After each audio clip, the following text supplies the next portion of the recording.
Okay, colleagues, it's great to see so many familiar names and faces for this third day of our workshop on forest food systems and their contribution to food security and nutrition, defining priorities for the sustainable use of forest plants, fungi and insects in Latin America and the Caribbean. A big welcome again to colleagues to join the workshop for the first time for this session today, which is actually a very important, fascinating topic, the enabling environment, a topic where obviously from our side, FAO, a lot is going on to support our member countries and work together with member countries to develop and enforce an enabling environment, promoting and ensuring the sustainable use of forests and forest products. As I said, this is basically the fifth session today. We started 2 days ago with an opening session. We had a technical discussion on forest food security and nutrition on Wednesday, and yesterday two marvelous sessions on conservation and management, and afterwards on innovative and sustainable value chains.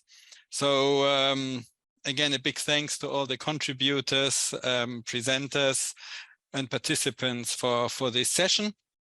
Now today, since we have also some new colleagues, let me very quickly just remind you on some housekeeping and the housekeeping notes and the rules. We are recording the session. Please, and I see that the names are there, please put your names on the Zoom so that we can identify you, and of course raise your hands if you want to speak, or put your comments in the chat. I think that went well the last times. And you see the globe below, which is the interpretation which we have for Spanish and English, and for one presentation later on also in Portuguese. And welcome to Ron, our interpreter, and thanks a lot for the great work done. So with these housekeeping notes, I would immediately like to give the floor to my colleague Diego, who will present to you the results of the survey you kindly filled out, focusing on the questions of an enabling environment. What did you identify as main challenges, but also probably as opportunities? And what Diego will present together with the presentations we will hear in a second. We will put this then in the working groups for some joint reflections on focused priority activities and challenges you think need to be addressed in the region. Just a reminder that after this session, we will go into another plenary session where we basically have the conclusions. So we will aim at closing this session here in time so that we get ready with the information and the documents also for the final session. Welcome to everybody, and over to you, Diego, for our first presentation. Thanks, Sven, and welcome to all of you again to this last technical session on enabling environments o entornos habilitantes. Yo lo que les voy a presentar los resultados o algunos resultados preliminares del cuestionario que ustedes muy amablemente llenaron. Y la primera filmina lo que trata de resumir, porque bueno, esa es la realidad, es los marcos legislativos que existen en los países o directrices específicas que incluyen o mencionan alimentos forestales o productos forestales no madereros. Entonces, en este caso hemos recapitulado información de Guatemala, como es el caso del Plan Nacional de Seguridad Alimentaria y Nutricional, donde se incluyen los alimentos forestales, así como en las leyes específicas forestales, como es la ley forestal del Instituto Nacional de Bosques, así como el decreto de ley de áreas protegidas. También desde México nos mencionan sobre la norma oficial mexicana, PROI-NOM, de la Semarnat, que establece los criterios para realizar el aprovechamiento sustentable de los recursos forestales no maderables existentes en diferentes ecosistemas en el país, ¿no? También, bueno, nos mencionan desde Paraguay, existen dos leyes específicas, ¿no? Una de protección a las comunidades indígenas y otra sobre bosques y otras formas de vegetación y vida silvestre, así como el Plan Nacional de Desarrollo Forestal. De Brasil nos mencionan el también mencionado el Plan Nacional de Sociobiodiversidad, política también de garantía de precio mínimo, el programa de adquisición de alimentos, el Programa Nacional de Alimentación Escolar. De Argentina nos mencionaron el Programa Nacional de Productos Forestales No Madereros y desde Belice nos mencionaron sobre que existe mención sobre estos productos en diferentes instancias o diferentes regulaciones, ¿no? Para ir adelantando, sobre los sistemas de recolección de datos, bueno, podemos ir viendo que son escasos. La mayoría de personas o de personas que contestaron el cuestionario nos mencionaron que no conocían sobre sistemas de recolección de datos de programas o de productos forestales no madereros. Y los que nos mencionaron eran 4, en este caso de Argentina, Brasil, Belice y de Paraguay. Bueno, esto no voy a entrar mucho, pero bueno, recalcar que sí son escasos y la parte estadística sigue siendo un desafío en la región y creo que bueno, ahora lo vamos a atender también con el invitado que nos va a mencionar temas de estadística. Como principales desafíos para los entornos habilitantes encontramos una falta de regulación o de marcos regulatorios, un faltante de información y sistemas de monitoreo, falta regulación o es limitada la regulación para el acceso de productos forestales no madereros y cuando la hay es débil. Bueno, también desde las personas que nos respondieron en el idioma español mencionan la falta de información, monitoreo, terminología oficial, la necesidad de datos desagregados, que hay un faltante de datos desagregados, falta un sistema de información intersectorial donde diversas organizaciones colaboren para mantener información actualizada y que también hay un reto grande en integrar los alimentos forestales en las políticas públicas multisectoriales para lograr su aprovechamiento sostenible. Como acciones priorizadas, existen el crear sistemas de documentación y registro de alimentos tradicionales que ayuden a establecer las bases para la creación de política pública, establecer programas nacionales que atiendan los productos forestales no madereros y específicamente los alimentos forestales, monitorear el cumplimiento de los marcos legislativos y mejorar la contabilidad, desarrollar marcos legislativos que permitan mejorar el acceso a esos productos y el uso, perdón, a esos productos alimentarios forestales. También se nos menciona de aumentar o mejorar la relevancia del tema, posicionarlo, por así decirlo, en diferentes agendas. Creo que esa es una de las labores que estamos también tratando de hacer con o impulsando con esta iniciativa que estamos desarrollando hoy. Y por último, mejorar la información o divulgación de datos, capacitación o formación. Bueno, como podemos ver, hay diferentes retos que ya fueron identificados, diferentes acciones prioritarias, pero bueno, también es algo que vamos a profundizar un poco más durante los trabajos en grupo. Con esto yo cierro la presentación de resultados preliminares del cuestionario y le devuelvo la palabra a Sven. Gracias. Thank you very much, Diego. And indeed, as you said, we will deepen the discussions in the working group. I noted 3 main areas you highlighted: the legal framework. Is it appropriate? How is it enforced? The data collection aspects. I remember the first session and the first comment was, we need better data. And the third aspect is the mainstreaming of forest food and related topics into the policies. That means what is important is an intersectoral collaboration between different sectors. And luckily, we do have several frameworks which actually enable us to collaborate among ministries, but also within FAO among units. We have later on a colleague from FAO on this. I'm very pleased on that presentation, so I will get on this one. But when we look also at the country level in that FAO, one of the topics which is of prime importance these days and will get probably also more important in the future is the bioeconomy, which is a program priority area also of FAO. And that is the topic also of our keynote now. And I would very much welcome Karina Pimenta, who is with us and who will present on this topic. From Brazil, Karina is the National Secretary of Bioeconomy in Brazil, in the Secretariat of the name and created in the new structure of the Ministry of Environment and Climate Change.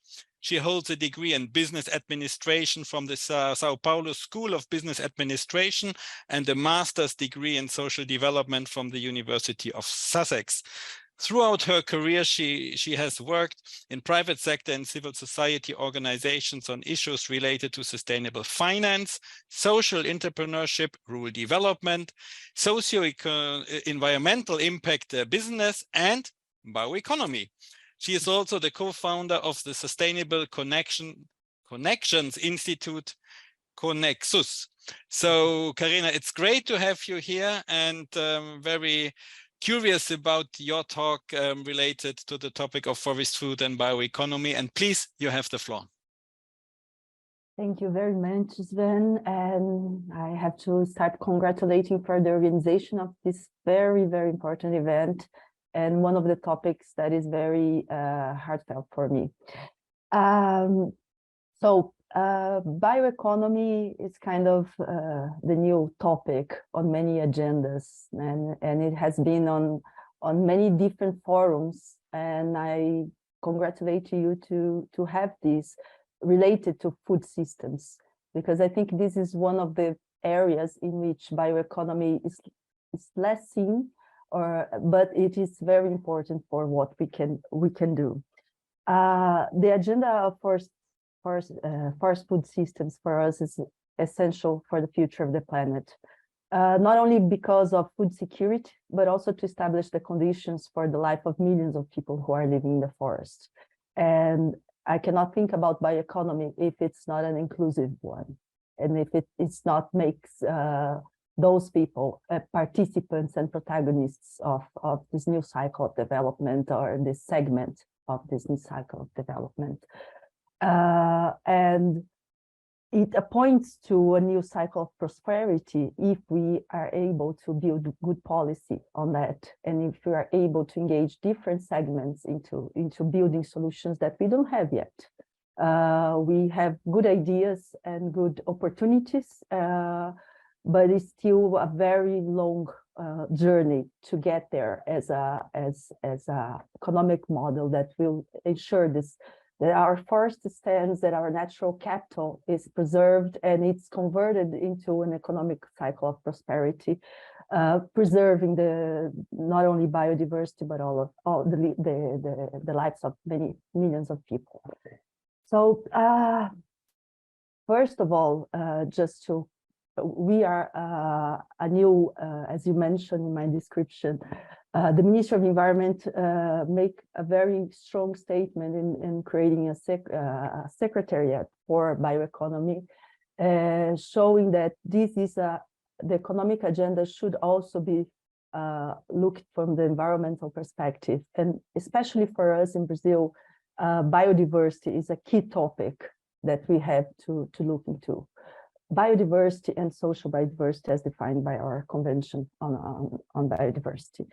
And for me, the idea of bioeconomy emerged from a different perspective, from the decarbonization of the economy. But actually what we are looking in Brazil is how we can at last show that the forests, the standing forest, the natural capital should be much more valuable to our society, and should generate economies from that than as standing and preserved than otherwise. And you know that this is an important thing for us, as most of our challenges in terms of contributing to climate change are both related to reducing and controlling deforestation, which affects strongly the capacity of us to use our biodiversity in this as an economic model, alternative model for cutting the forests, and also from our agricultural systems, which are based on monoculture and still learning how to do this in a sustainable way. We have been thinking and developing a large set of policies and areas where policymaking can help us address the challenges and the gaps that we have in legislation in case for bioeconomy to emerge. And if we look at how we look at how we count bioeconomy, we never look at biodiversity as a key piece of it. And especially I'm looking at biodiversity, social biodiversity, and how that affects our food systems, how that affects the way we eat.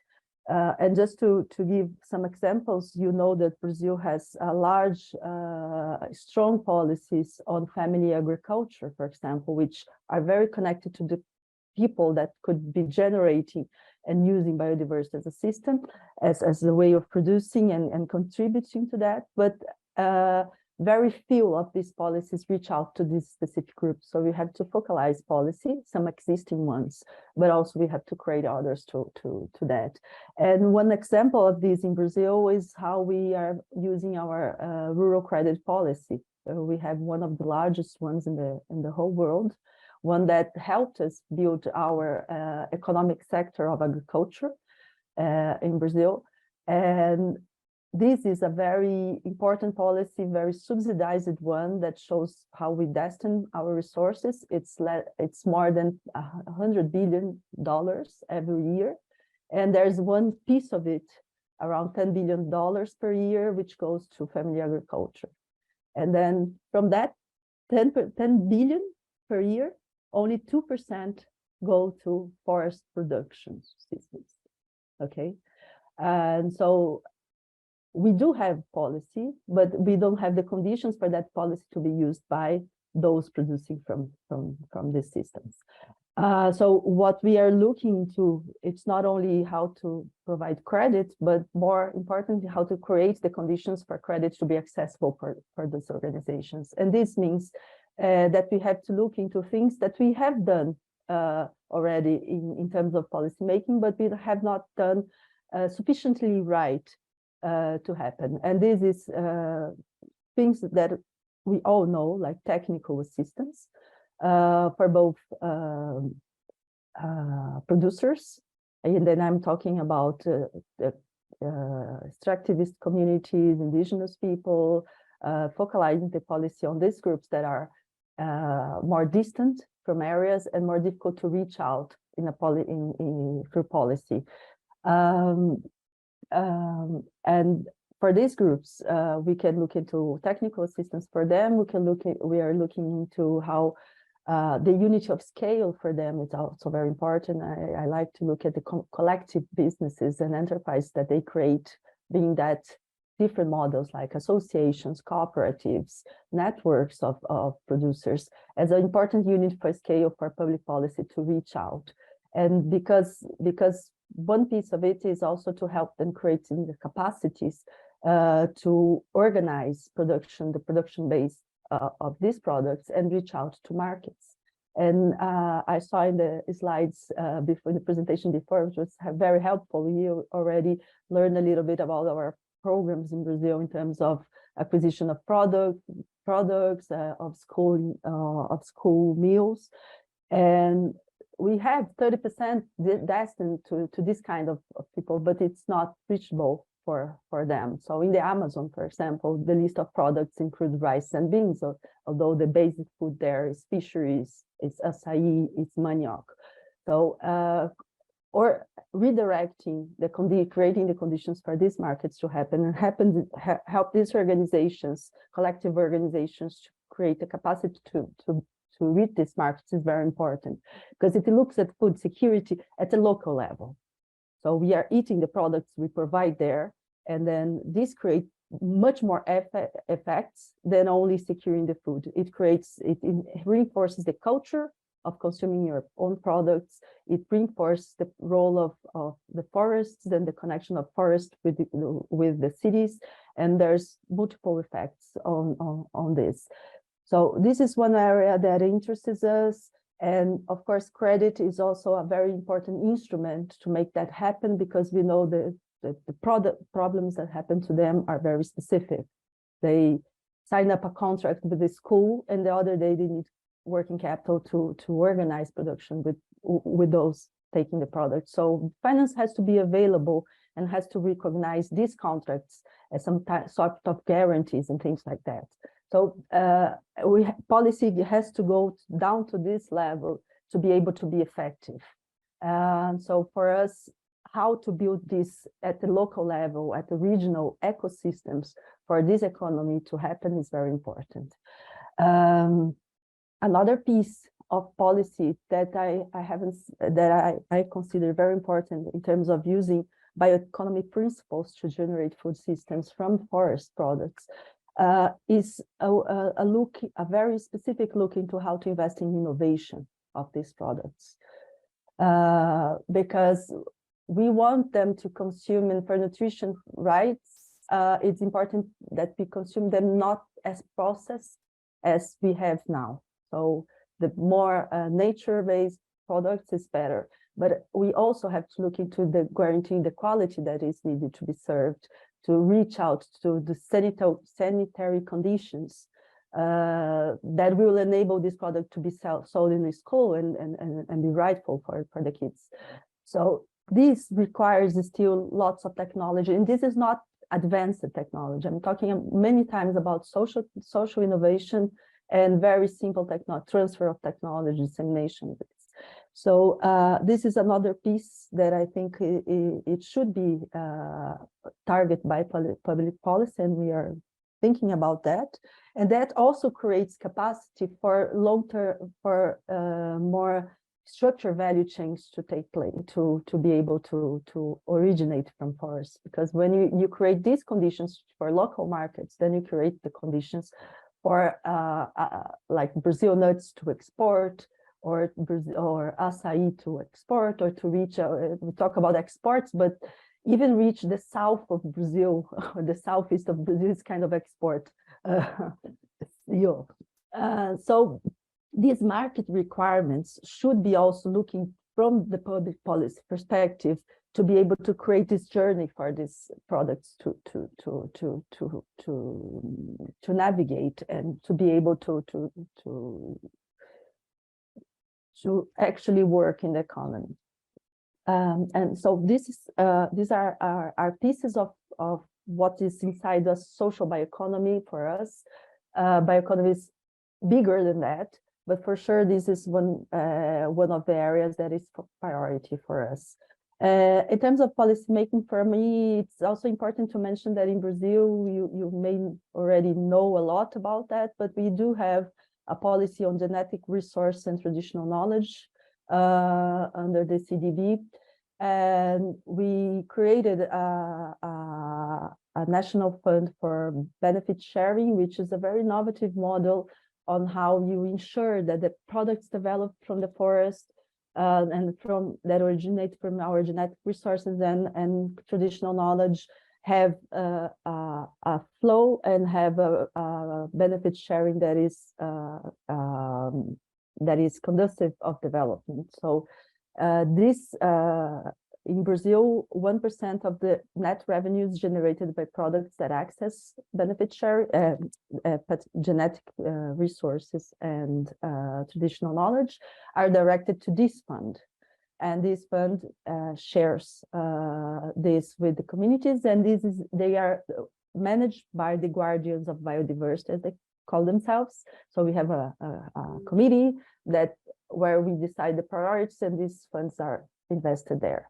When I took on my role as secretary, I learned that we have not shared the benefits. So the fund is getting the resources, but we are not sharing the resources yet. And now we are building for the end of this year the first round of distribution of these resources with the guardians of the forest, and this has been a very impressive process in terms of having social participation in determining the guidelines for this to happen. What is priority for them? How we should do. And the way we are developing that is very interesting to think about also in creating this kind of mechanisms, is not to have it in one way, because it's so diverse, the way you can do benefit sharing, that we are creating like different sets of operational ways to do that, more close to the organizations, other with the implementation agents, and different partnerships. So this is also something that sometimes we develop one way to do that, and then we get stuck in terms of how to operate. At last, because I think my time is running out, I want just to mention another piece of what we are thinking in Brazil is about how we distinguish the products that come from the forest. We have here a kind of certificate, a public certification for family agriculture. So every product can have this stamp on the product, and this is good to communicate with consumers and also to access markets. But we don't have this for bioproducts in general, and how we could do that, and how that could only benefit the communities, local businesses, but also other businesses that are building products from our biodiversity. So this is one of the areas we are thinking on how to do this, and it includes things that were mentioned earlier in the presentation about taxonomy, about registration and benefits that you can offer to those that are part of this special list that are part of bioeconomy and this new cycle of prosperity. So to do that, we have been working in a very transversal way in the federal government, because bioeconomy will not happen just because the Ministry of Environment is saying it's important. So we are working with 12 ministries on the federal level, and then we are also structuring how we are going to do that on the subnational level, and with society in general, private sector, academy, and communities. So it's a big framework. Entonces realmente es un marco, hay un marco de cómo será. Sorry, that was the interpretation which went to the wrong channel. Just go ahead. It was the interpretation. Okay, I thought it was a question. No, but just to finalize with that, this is the process that we are establishing in the federal government of how to create the policy making and plans for bioeconomy that will ensure that all these areas that I mentioned are all intertwined into the national policy that will guide us through that, and will bring the different programs and initiatives that we have in different areas converge into this focus. So that's where we are. I hope this inspires a little bit of what you are doing. And very looking forward to be able to hear about the results of these meetings and seminars, because I think it will help us also in building all this public policy that we are at the moment working on. Thank you, Izan. Thank you very much, Karina. That was extremely inspiring, and we learned a lot about the approach, from Brazil. And I think, as I said, we can learn from it in the region, but also globally. Let me just echo 4 quick points, and then I would like to share with you 2-3 questions, which I saw in the chat. Obviously, we will never interrupt you, so the question come afterwards. But just to echo the 4 points you mentioned the distinction between products coming from the forest or from agricultural land. That's actually a topic also for us of big importance, because we have some products where actually we talked yesterday about mushrooms, where we don't know which part now are coming maybe from the forest or are cultivated. And that's something from a statistical point of view, which is important. Also very important for our work in FAO and with our partners is innovation. And that's something where, again, also FAO will be very active in the coming years. You echoed in your presentation topics we discussed also yesterday and before yesterday, like finance. Obviously, that's always a crucial issue, and who are the partners and how can we trigger finance, for example, in collaboration with the private sector, who is, of course, an important engine for sustainable development, but also the access to credit. And as you rightly said, the PowerPoint presentation from your colleagues also from Brazil, but also from other countries, they also highlighted strongly the aspect of bioeconomy. Now, coming to this aspect of bioeconomy, I have 3 questions from the chat. The first question is, do you have approved national or maybe subnational bioeconomy strategies that include forest food or non-wood forest products? We don't have national legislation on bioeconomy. We have pieces for segments because, we are reframing some segments into bioeconomy, and not specific one for food systems. We do have in the state of Pará the first bioeconomy plan and policy, and it has 3 axes: one for genetic resources, another for social bioeconomy, another for innovation. It doesn't address food systems specifically, but down the plan, you can see that this is kind of one of the main areas in which the actions are focusing on. For the national plan, for me, this is one of the areas we want to look into in the pieces of social bioeconomy, more importantly.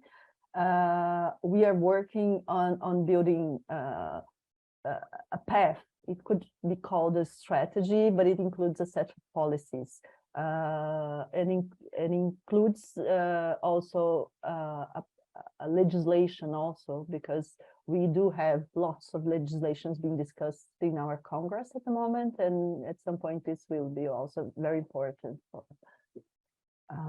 Yeah. Thank you. The second question is, could you explain how the Bioeconomy Secretariat will support local markets in the different regions of Brazil? Our secretariat is one of articulating policies. So, for example, for local markets that I mentioned, like governmental markets, this is a strategy from the Ministry of Social Development and also from the Ministry of Agrarian Development in Brazil. So the thing is how we connect all this policy into the sense of doing that. Because as I mentioned, we have lots and sets of policy, but not with this lens. And that's part of the work is creating this. And there's one missing piece, which is how to create, I'm calling biohubs or things like that. How to create this knowledge and this place of learning about the policy and discussing bioeconomy on the local level. And this is not the government only that should be doing, but also in multi-sector arrangements, because bioeconomy is something that has to be perceived by people as part of it. So this is a discussion that we haven't done very, very strongly in Brazil, and this is part of how to connect with local markets, creating the knowledge about what that bioeconomy means. Maybe a last question from my side, being from FAO. Within their house and with our member countries, we discuss a lot the forestry agriculture linkages and how can we best basically, be conducive for better integrated policies so that there's less a competition of sectors, but really, ensuring the complementarities and the synergies. And in that regard, as I mentioned earlier, bioeconomy is one of our priorities, and in end June we have our regional commission for Latin America in Ecuador, who will also discuss this topic.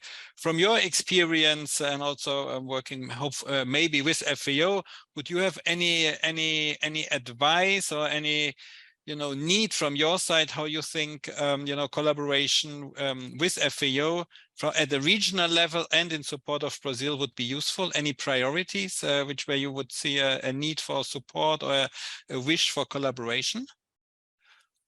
Wow, there's a strong wish for collaboration on this field in general, because we are building the idea of bioeconomy, okay? And regarding, you mentioned agriculture more broadly than, okay. For us, areas that we are looking to specific programs are related to degraded areas, how to recover degraded areas on agriculture level, restoration, productive restoration, and agroforestry, agroecology, and all these models.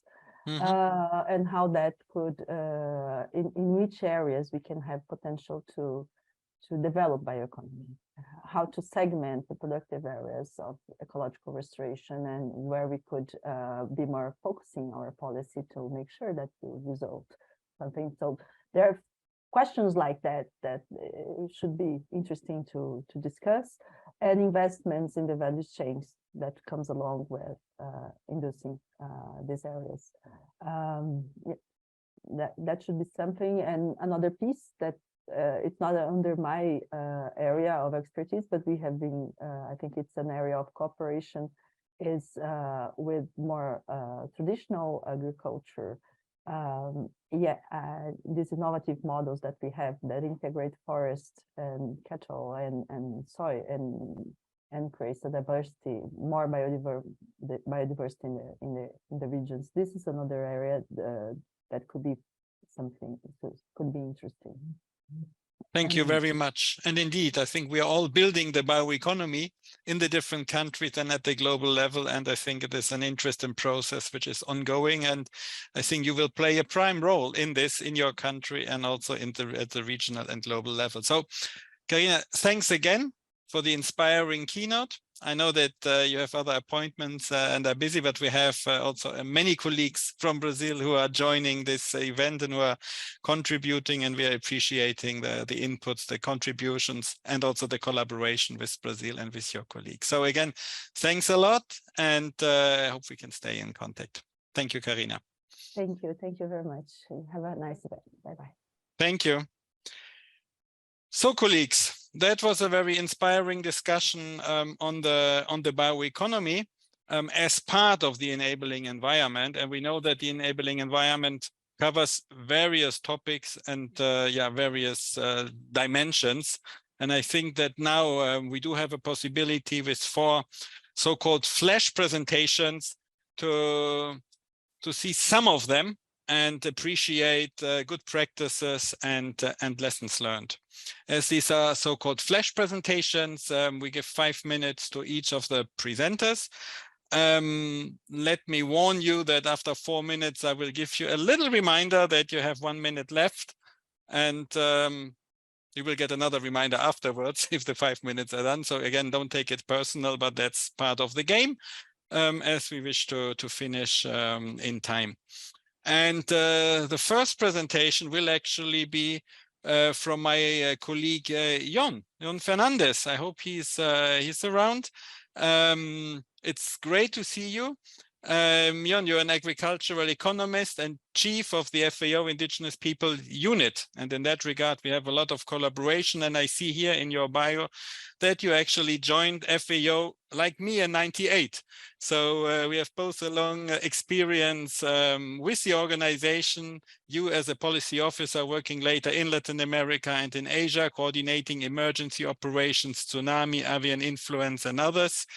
You joined the Partnership and UN Relations Division in 2010, leading FAO civil society team, co-authoring the strategy to engage with the civil society. You are also a co-founder of the Pastoralist Knowledge Hub and started FAO's Indigenous Peoples Unit in 2014. So huge experience, and we had the chance to work together on different topics with regard to the sustainable management of forest and forest products like bamboo. And we are pleased that you could join, that meeting and provide some views and experience from your perspective. So, Jon, you have the floor.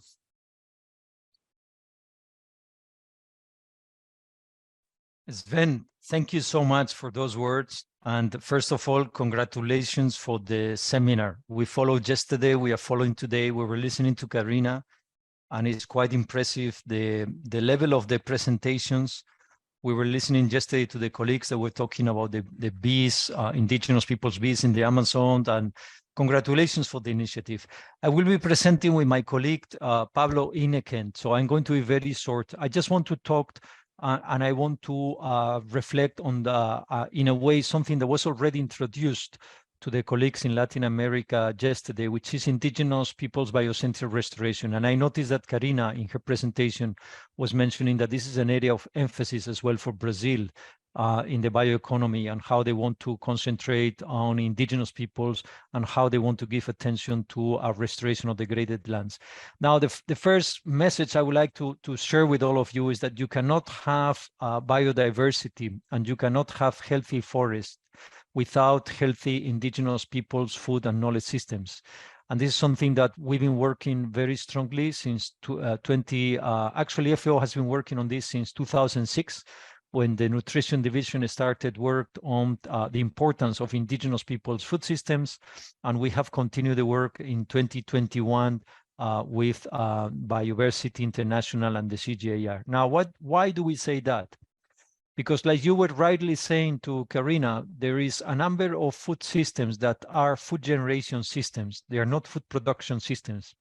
Many of the food production systems are those that during the COVID pandemic, when we were isolated at home, they suffer. Those are related to livestock rearing, agriculture, aquaculture, whereas all the food generation systems are all of those related to hunting, gathering, fishes, that depend on the capacity of the natural resource base to generate food. And indigenous people's food systems combine both of them. Unfortunately, we use food production metrics and an anthropocentric view to measure all of this, and it's one of the reasons why the food generation systems they tend to be mismanaged, and the natural resource base tends to suffer. The longest story short, in 2021, we wrote collectively the White Wipala paper with more than 60 authors from the 6 sociocultural regions of the world. And we characterize what makes indigenous people's food systems revolutionary and innovative, not only in terms of sustainability, but also in terms of resilience. What we realize is that most of the restoration activities that are being done within the UN Decade of Restoration, or many of the conservation and restoration activities done by different forestry services and NGOs, were not considering indigenous peoples as knowledge holders, and were not including them in any of the restoration efforts. Yesterday, Inbart and our colleague Pablo Jacome explained how in the Ecuadorian Amazon, they are through indigenous people's knowledge reforesting and restoring degraded lands. And I think this is an area of work where we need to upscale the collaborations. And I would like to pass the floor to my colleague Pablo Ineken, who is helping us lead all of this work on indigenous biocentric restoration.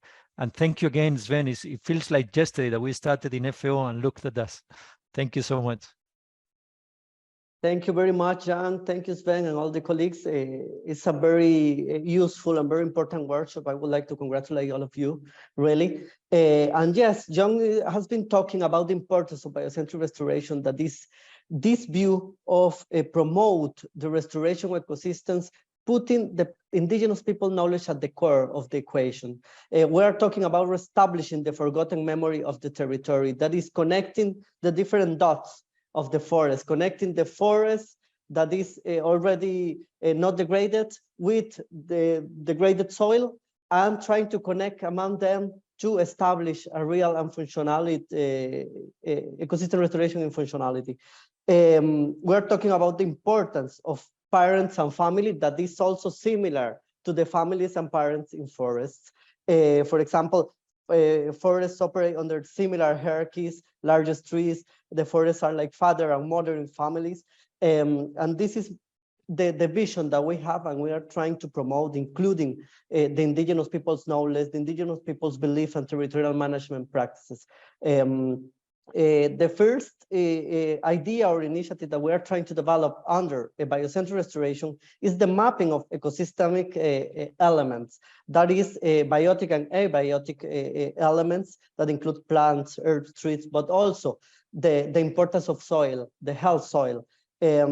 We are trying to promote, and through this kind of initiative, we promote something that is called the schools of life, that is not a building, it's the community, it's a community process in which the people or the indigenous people discuss about the areas to restore, what are the native species that they would like to use in this kind of processes, and also the idea of house community and household nurseries, in which we can allow on storage the seeds and trying to proceed to increase the replication of the project for the continuation in time.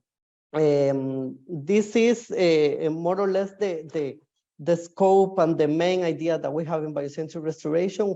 We now have developed, today we had a meeting about 5 exercises that we have developing around the world, from Latin America, Asia, Africa, etc. And we're trying to promote more initiatives on this, because it's the contribution of indigenous peoples to the ecosystem restoration.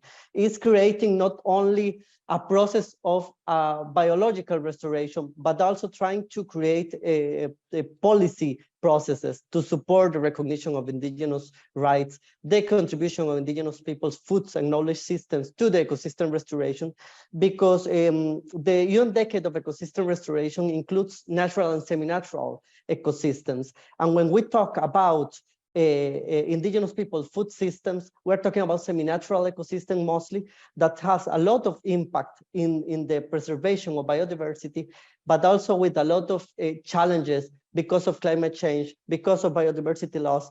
But also, this is not only recognize the challenges and the lack of information that we have from indigenous people, but also recognize their contributions to the sustainability and how can we replicate this kind of lessons in the rest of the world. We're collecting all 1 minute tools. left. You have 1 Okay. minute. We are collecting of these tools, of this initiative that is a collective work from indigenous peoples and indigenous communities, try to bring into the table this kind of experience for the benefit of the humankind. Obviously, under the free, prior, and informed consent, that is also something very important. It's involving them directly in ecosystem restoration processes, but also connecting with government, because we need the recognition of the indigenous people's rights, the recognition of the contributions, and the recognition also of the collective and customary rights to the lands, to the resources that they manage. So this is the initiative that the indigenous people's unit that the FAO is trying to develop, is the contribution of indigenous people to the decades, and also try to identify this kind of lessons learned that we can replicate in the rest of the ecosystemic process or ecosystem restoration processes to make them more, I don't know the word, like trying to extend the benefits of the real ecosystemic restoration to all the roots of the problem. That is not only putting trees in a degraded soil, it's more than that. It's connecting roots, it's connecting the people with the forest to remain great results that at the end we will have in the time. And we will have this kind of lesson from indigenous peoples. So thank you very much. I don't know if John would like to add something. He doesn't want to add. You're over time. I don't want to add, only to Thank thank you. you, Sven. And we learned so much from the seminar that you are conducting the last days. And really, we would like to collaborate more with many of you. We learned from many of the experiences, and at the same time, we do feel that a lot of the work we are doing with indigenous peoples could complement a lot of the work that you're doing. But thank you so much for inviting us. No, it does. And thanks to you, because also this call of how to involve indigenous peoples, when it comes to restoration, and we have the Decade on Ecosystem Restoration, which is led by FAO. So it's a unique opportunity. And I think joining these forces, as we do and you do with WINBA, I think it's a great example. And I know, Jon, that we have a pending coffee since quite some time. So we will follow up with this in order to see, the next steps and to enlarge our collaboration internally, but also with, of course, the colleagues in the region. So with this, Pablo, you're also invited to the coffee, so I will extend it to the both of you, and we see us soon here in headquarters. Please, colleagues, if you have questions to my colleagues, put them in the chat for afterwards. But I need to rush now to the next presentation. So thanks to you, guys. I would like now to go to Costa Rica. We have Mr. Hernandez, who is a biologist by profession with a master's degree in genetics and molecular biology, and a technician in the in vitro culture of plant tissues. He currently works for the National Commission for the Management of Biodiversity and represents Costa Rica in, for example, the Global Biodiversity Information Facility. And he's also a member of the National Biosafety Technical Commission of Costa Rica. So, Mr. Hernandez, you do have the floor. I will still try to be strict with the 5 minutes. You have 1 minute less, more, because I was too kind with my colleagues of FAO, but let's try to be in time. Mr. Hernandez, you have the floor. Hello, thank you very much. Good morning, everybody. Mi presentación la tenía lista en español, no sabía que era en parte en inglés, pero me dijeron que aquí hay traducción simultánea. No importa, voy a compartir rápido la pantalla.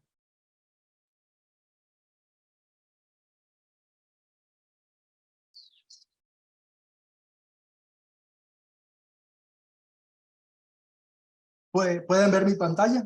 Can you see my screen? Excellent. Yes, please go ahead. Okay, thank you. Okay.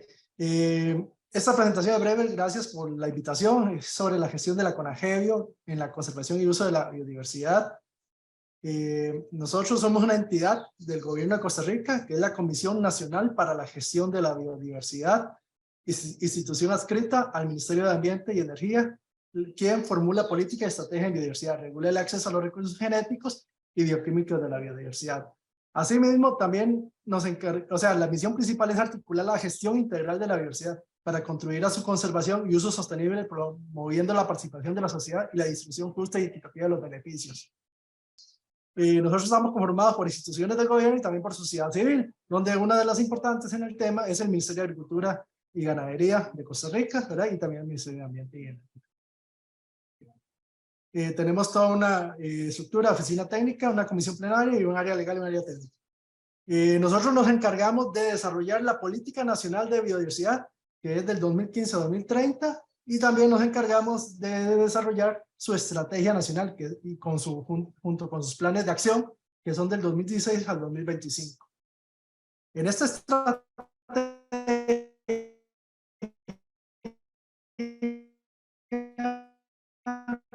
¿verdad? Más que todo para esto tenemos una meta que es la diversidad zoogenética y fitogenética, ¿verdad? Y también la meta global sobre biodiversidad asociada a la salud y sistemas productivos, donde en el tema diversidad zoogenética y fitogenética había iniciativas, o sea, hay metas, iniciativas o proyectos para mejorar la conservación de parientes silvestres, también se mejoran las medidas de conservación de especies forestales nativas y se apoya a establecer medidas de conservación y producción de semillas en pueblos indígenas y comunidades locales. Por el otro lado, en lo que es biodiversidad asociada, tenemos un proyecto que se cuenta con la caracterización e identificación geográfica de los principales agroecosistemas y en el 2020 y también una caracterización de la biodiversidad al menos de 3 sistemas productivos forestales, agrícolas, acuicultura y en salud. Cada una tiene sus instituciones que son las encargadas de ejecutar esos planes de acción, ¿verdad? Con ellos desarrollan las políticas, pero digamos los encargados son otras instituciones que están ligadas al Ministerio de Agricultura y Ganadería, ¿verdad? Y también del Ministerio de Ambiente. En el eje en los temas principales, ¿verdad? De la estrategia nacional, nosotros tenemos como eje principal lo que es la gestión de la información, de monitoreo e investigación sobre la biodiversidad, porque de todo eso depende de todos los demás ejes que tenemos alrededor, porque sin información nosotros no podemos hacer nada. Si no hay información, no tenemos línea base para hacer buenas políticas o buenas acciones en el progreso. Ok. Y parte de eso, por eso CONAGEBIO se dio la tarea de desarrollar una plataforma para la gestión del conocimiento e información sobre biodiversidad de Costa Rica, donde integra datos oficiales de diversidad de Costa Rica. Ustedes pueden visitarla en esta página, www.biodiversidad.gov.cr, y ahí pueden encontrar información sobre ocurrencias de las especies en el país, o registros o reportes. Aquí sale, digamos, el screen de la plataforma, que se llama Biodata.cr. En este momento tenemos más de 16 millones de registros de ocurrencias de especies o reportes, ¿verdad? Y pues los invito a que visiten la plataforma ustedes mismos. Ok, parte de los proyectos que tenemos desarrollados es estamos ayudando al CATI a organizar los datos reportados. El CATI es el Centro Agronómico Tropical de Investigación y Enseñanza, que se encuentra en Turrialba de Costa Rica. Tiene un banco de germoplasma, digamos, de muchas colecciones internacionales, pero cuando estas colecciones se establecieron en los 60, 70 y 80, ¿verdad? No existía la tecnología GPS, bueno, sí existía la tecnología, pero no, digamos, accesible para los investigadores en ese entonces. Entonces, muchas de las colecciones, los reportes geográficos eran, digamos, simplemente de localidades. Entonces, lo que estamos tratando de convertir estos datos a un formato que podamos subirlo a la plataforma de CONAGEBIO, que acaba de presentar sobre Biodata.cr, para que se centre por lo menos las localidades en forma geográfica y pueda ser una herramienta utilizable por parte de los investigadores en lo que todos son los recursos fitogenéticos. Ok, esta base de datos ya estaba accesible en Génesis, pero no es una plataforma, digamos, que use información geoespacial. Entonces nosotros queremos convertir eso en información geoespacial. Ok, también tenemos el registro de colecciones éxito que realiza CONAGEBIO de todas las colecciones que hay alrededor del país, sean de animales, plantas, de cualquier tipo de la biodiversidad de Costa Rica, siempre y cuando esté sistematizada, y queremos llevar ese registro, digamos, para todo lo que es lo que se encuentra en colecciones. Esto incluye todos los tipos de especies, ¿verdad? Y incluye incluso lo de gato. Bueno, respecto, digamos, nosotros 1 minute left. Okay, thank you. La normativa de ABS de Costa Rica está regida por estas leyes y normativas donde, digamos, todo esto tiene que ver con el Convenio de Diversidad Biológica y hemos otorgado hasta el momento permisos de acceso que tienen desde el 2004 hasta el 2023 de 862 permisos en investigación básica, bioprospección y aprovechamiento económico. ¿Ok? Estas son las áreas temáticas en que tenemos los permisos, ¿verdad? Y la mayoría de los permisos están más que todo enfocados en conservación ecológica y en evolución de taxonomía, pero también tenemos un poco, digamos, en el tema de aplicación agrícola y algo de salud humana y también de, digamos, de biotecnología. Ok. Hay proyectos importantes que tenemos, que es la taxonomía barcoding, que ayuda, es una herramienta molecular que ayuda a identificar las especies y por lo cual vamos a, digamos, a tratar de identificar la mayor parte de las especies en Costa Rica. Tienen, digamos, incluso proyectos está ligado también a proyectos, digamos, de desarrollo que tienen que ver con, ¿qué se llama? Centros digamos, como este que está ligado a lo que es el Instituto Costarricense de Electricidad, donde hacen sus desarrollos, pero también hacen monitoreo de la biodiversidad.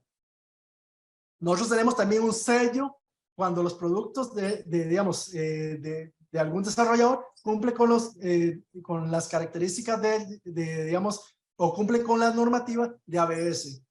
Y este sello se llama ABS Costa Rica Biobeneficios. ¿Ok? Uno de los productos que ya están en proceso con este sello es el de Lisan Natura, que tiene una buena, digamos, correspondencia con lo que es los productores, el desarrollador y el regulador.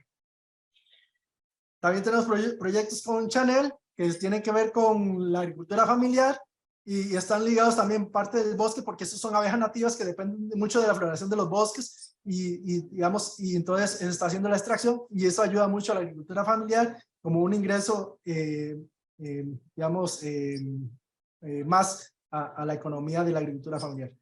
Bueno, muchas gracias. Yo espero haber Thank sido you breve. very much. No, well, too fast. I don't know. That's for the interpretation, but you were under the 8 minutes, so I'm sure that the next presentation will be around 6 minutes. No, thanks a lot for the presentation. It was very exciting, and of course, Costa Rica is a prime example for biodiversity management and also for a very interesting policy framework. So let's see if there will be questions for you in the chat. But I would like now to move ahead with the next presentation.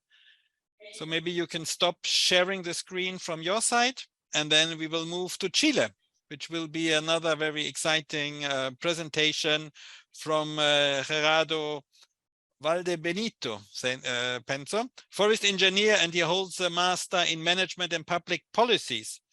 He is a researcher and coordinator at the Forestry Institute of Chile, with more than 30 years of experience in the development of studies and sectoral projects in areas of forest management, non-wood forest products, rural development, economy, and public policies, both in the national and international context. He is also an author about more than 60 publications and manages multiple forestry technology transfer programs. And the title of his presentation is actually already on the screen: Existencia, uso y valor de los productos forestales no maderados en Chile. Mr. Valdebenito, you have the floor. Gracias, muchas gracias Sven y Diego por la invitación. Gracias por el excelente taller que han organizado. Hemos aprendido muchísimo. Un gran desafío en 5 minutos contar lo que hacemos en este importante rubro en Chile, así es que compartiré después la presentación y me iré a las conclusiones. Así cumplimos la meta del tiempo. Aquí tenemos un bosque de araucarias. El bosque milenario es simbólico de los productos forestales no madereros, pues esta especie da el piñón que alimentó y sigue alimentando a nuestros pueblos originarios en Chile. Gran diversidad de bosques en Chile, desde los desérticos hasta lo patagónico, y una característica importante también de endemismo, que da una condición especial y que nos provee de múltiples frutos y hierbas y especies medicinales que contribuyen, ¿cierto?, a la alimentación y a la economía rural de nuestro país. Chile actualmente tiene una existencia y un catastro que se comercializan más de 600 productos forestales no madereros provenientes de 380 especies. El 90% de ellos proviene de bosque nativo. Alimentos, medicinas, especies extintorias, fibras son parte de estos productos. Genera empleo a 200.000 personas del mundo rural y el 70-80% de estas personas son mujeres. Un mercado interno en 320 millones de dólares anuales y exportaciones cercanas a los 90 millones de dólares anuales, 50 productos a más de 60 países. Esa es la dinámica que seguía las exportaciones de productos forestales no madereros en Chile, monitoreada desde el año 90, que refleja un poco la dinámica y el crecimiento que ha tenido el rubro. Aquí el maqui es una especie que recorre el mundo por sus propiedades químicas y antioxidantes. Este es un mal ejemplo nuestro, porque si bien existen muchas marcas y productos, ¿cierto?, elaborados de alto valor, Chile todavía sigue exportando materias primas en torno a frutos frescos o deshidratados. Por lo tanto, aquí hay un desafío desde el punto de vista del desarrollo nuestro en torno al rubro. ¿Cuáles son las claves del entorno habilitante que nosotros hemos identificado? Generación de bienes públicos, un primer elemento. Información, mercados, inventario, empleo, catastro, patrimonial, ambiental y de conocimientos tradicionales. Este es un primer elemento central que creemos que es relevante para el desarrollo y la sostenibilidad de este rubro. Nosotros hemos desarrollado catastros regionales y nacionales de productos y de empleo. Monitoreamos también las exportaciones. E incorporamos en nuestro censo nacional agropecuario, que se realiza cada 4 años, también algunas preguntas y levantamos datos en torno al rubro y al sector. También estudiamos las cadenas de valor y los modelos de negocio para perfeccionar los modelos de negocio y mitigar las fallas de mercado. Y desde el punto de vista de la información tecnológica, portales de difusión de conocimiento que son transmitidos, ¿cierto?, a todo nivel de los actores que participan en esta cadena. Otro factor importante, investigación y desarrollo.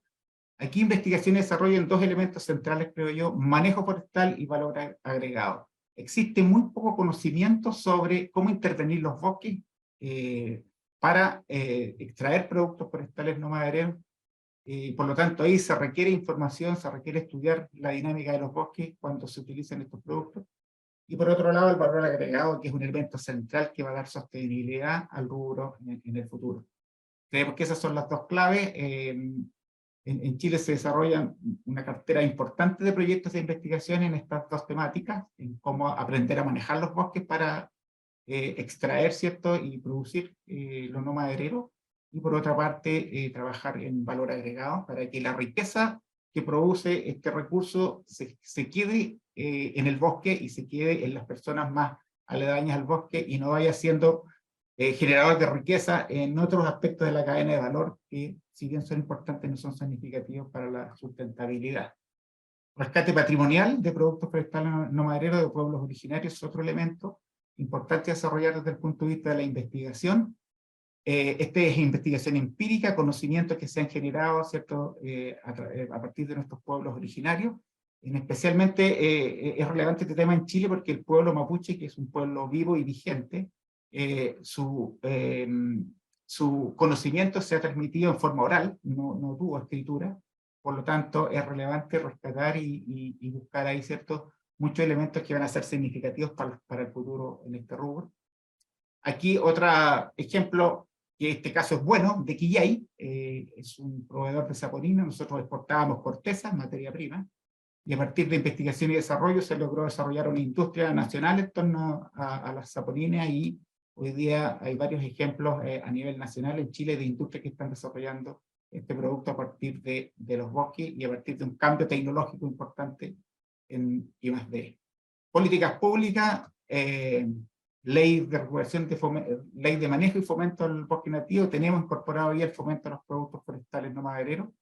Y el año 2017 se generó una agenda de política pública a través del Ministerio de Agricultura, con apoyo de FAO y IEF, ¿cierto?, para hacer una agenda estratégica a 35 años, donde tenemos planes, actividades y trabajo ahí y metas de mediano, corto y largo plazo en torno al rubro. Este ejercicio yo creo que fue estratégico para desarrollar esta actividad y para proyectarla en el tiempo a nivel de país.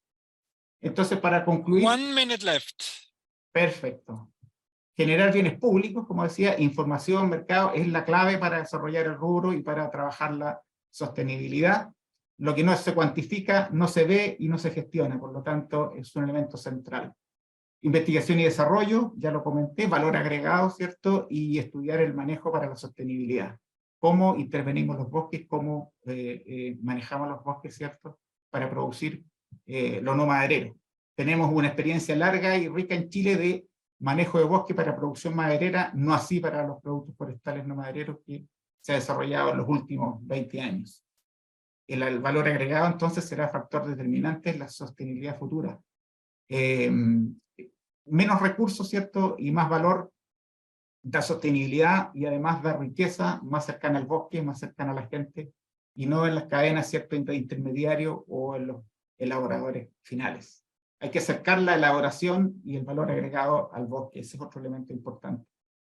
El fomento siempre es relevante para apoyar, ¿cierto?, el desarrollo de este rubro. Hay que apoyarlo desde el punto de vista también de los conocimientos ancestrales de los pueblos originarios. Aquí hay una brecha, y las brechas se mitigan a través de instrumentos de fomento, y en esta actividad es muy relevante. Y trabajar los modelos de negocio asociativos, de pequeña escala, territoriales, con base en recolectores y personas que posean los conocimientos tradicionales. Educar, transferir y difundir el mundo de los productos forestales no madereros también es relevante. El visibilizar es clave para el desarrollo de políticas públicas. Eso en síntesis, muchas gracias. Thank you very much.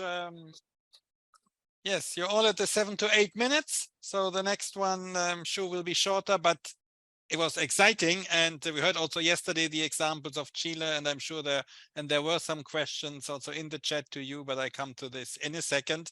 But before coming back to you, and you can already maybe check also the chat, I would now open the floor to Ms. Sousa, equally from Brazil. Laura Sousa is an agricultural engineer specialist in policy and management of non-governmental organization and management of agrarian reform programs and settlements. She has experience in sustainable business. I think if you are, is it still you who has the screen?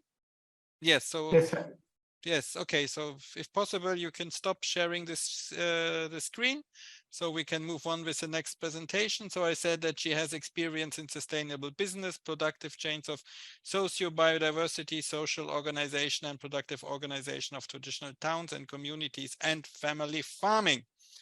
She will present on Observatorio de las Economías de la Sociobiodiversidad.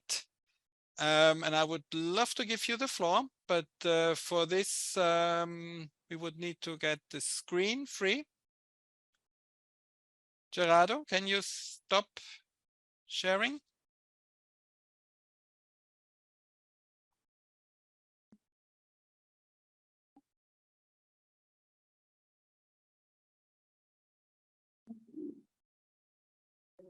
So this is not my presentation. Yes, it will come. Ah, Now the screen is free, so now you can please feel free to share your screen if you have a presentation. yes, I have. I share it with Diego. Okay, can you share this from your computer? Oh, is Diego sharing there? There is a presentation. Let me see. Yeah. So Very good. can you- Observatory. Yes, you have the floor. 5 minutes, please. Okay, thank you. So thank you for this invite. Thank you for being here.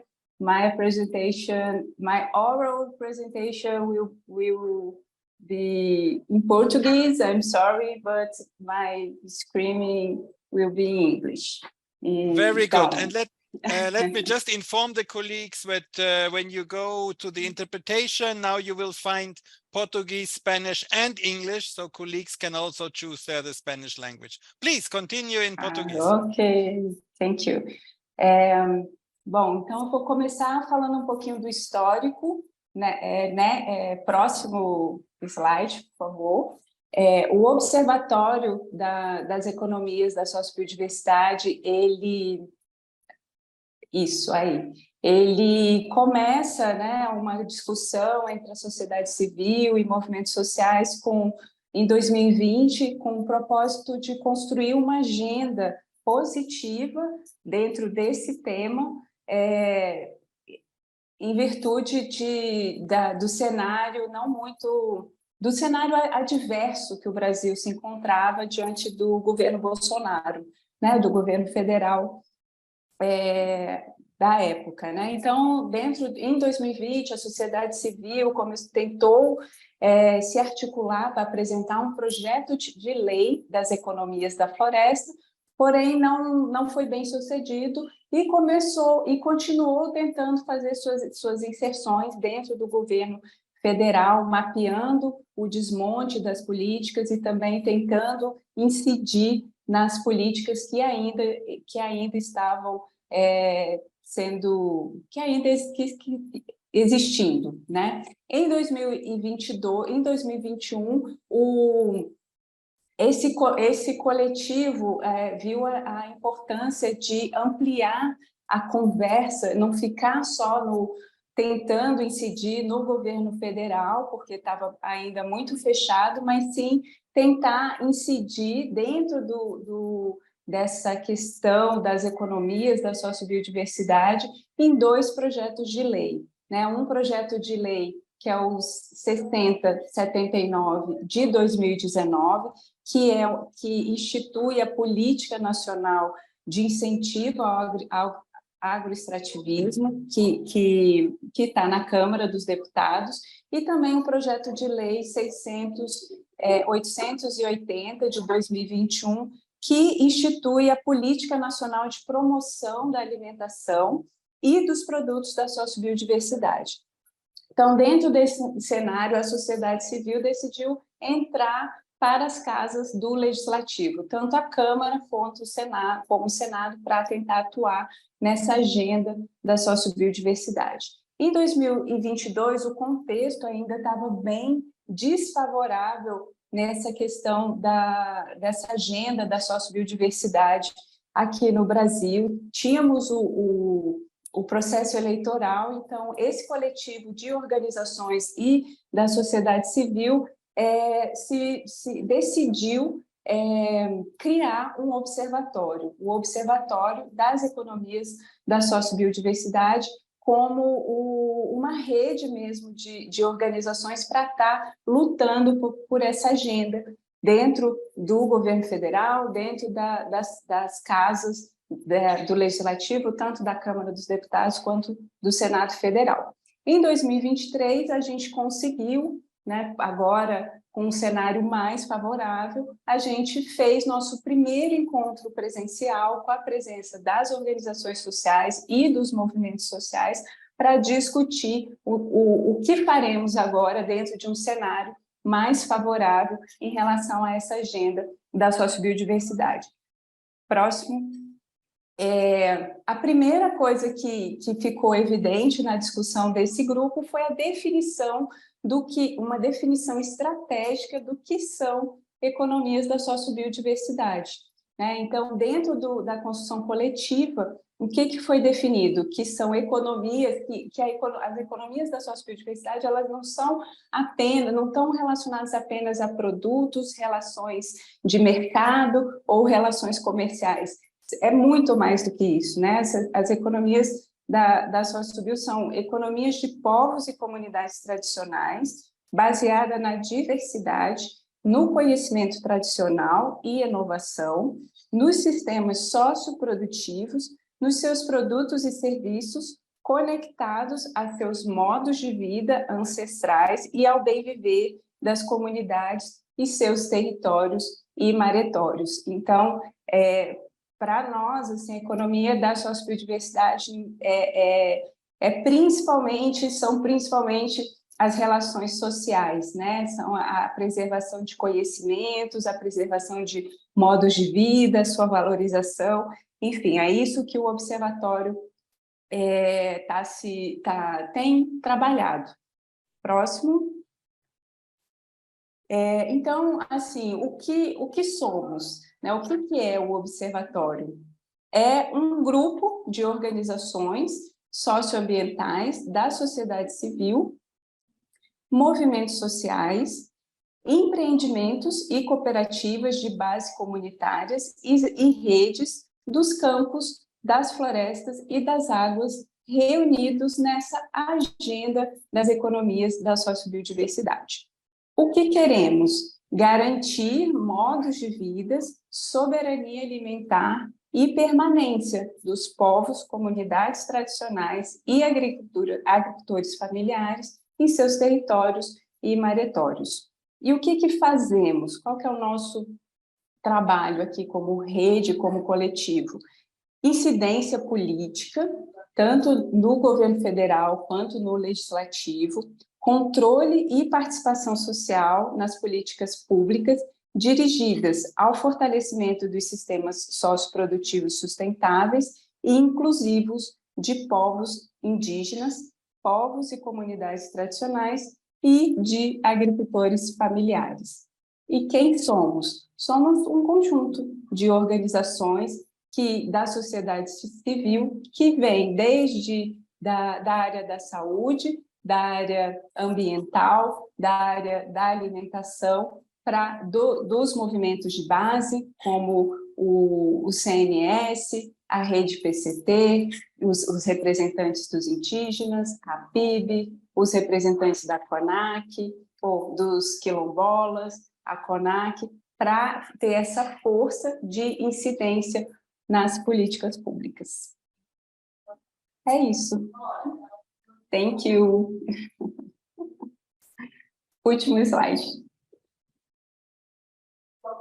Thank you very much, Laura. That was very, very exciting. And I also have a question for you, but that comes in a second.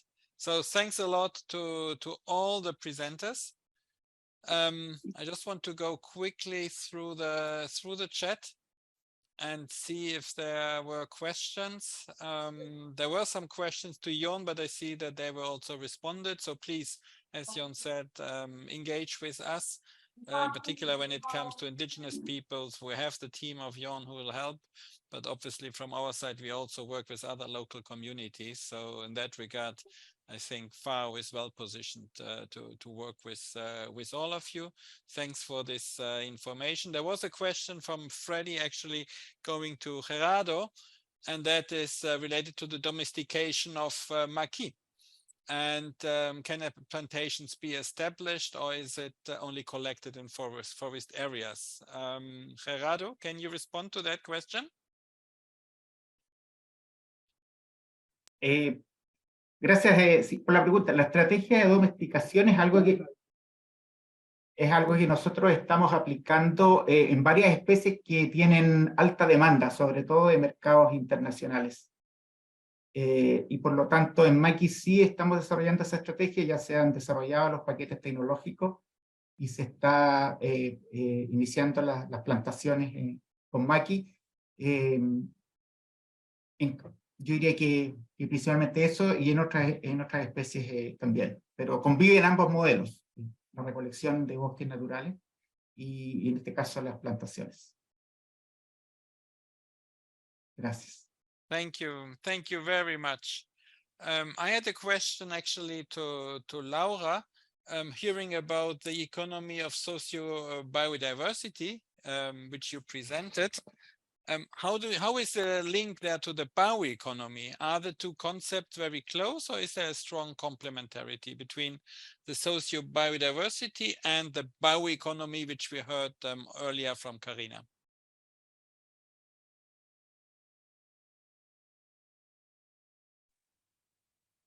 Eu acredito, bom, se eu entendi a pergunta corretamente, eu acredito que são complementares.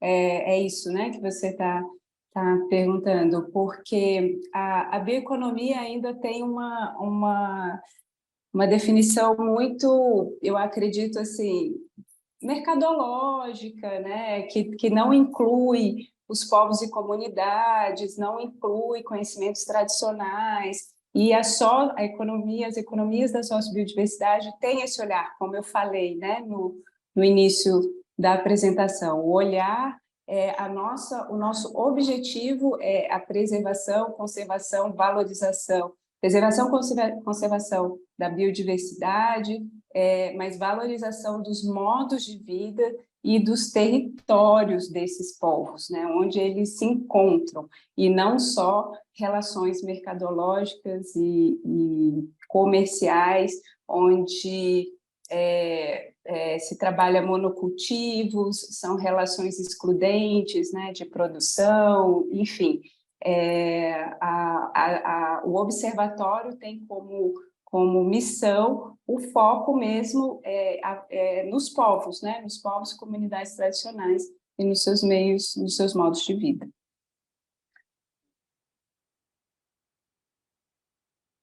Thank you very much, Laura.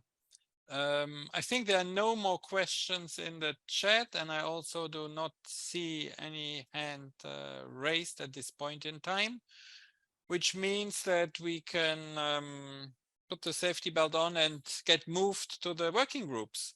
Clara will send us in, I think it is 3 groups, if I understood correctly, 3 or 2? 3 groups. And so that we can discuss the issue, and I have here the terms of reference. They are similar to what we saw the last time. Basically, reflecting on what we heard in the different presentations today on the main challenges for the enabling environment, and then again coming to some action points. I think that is an area which obviously influences all of our work, and so in that regard, this is a very important cross-sectoral issue which we are addressing. So in that regard, Clara, let us move. And we have like 30 minutes to finish the work in the working groups. Okay. Thank you.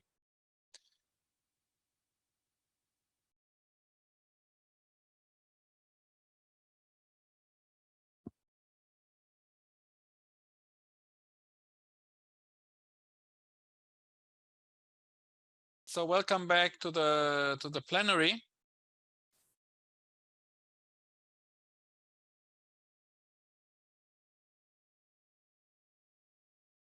And so we will immediately go to the groups in order to share the results. We have 6 o'clock, so we have 10 minutes left to do a quick round.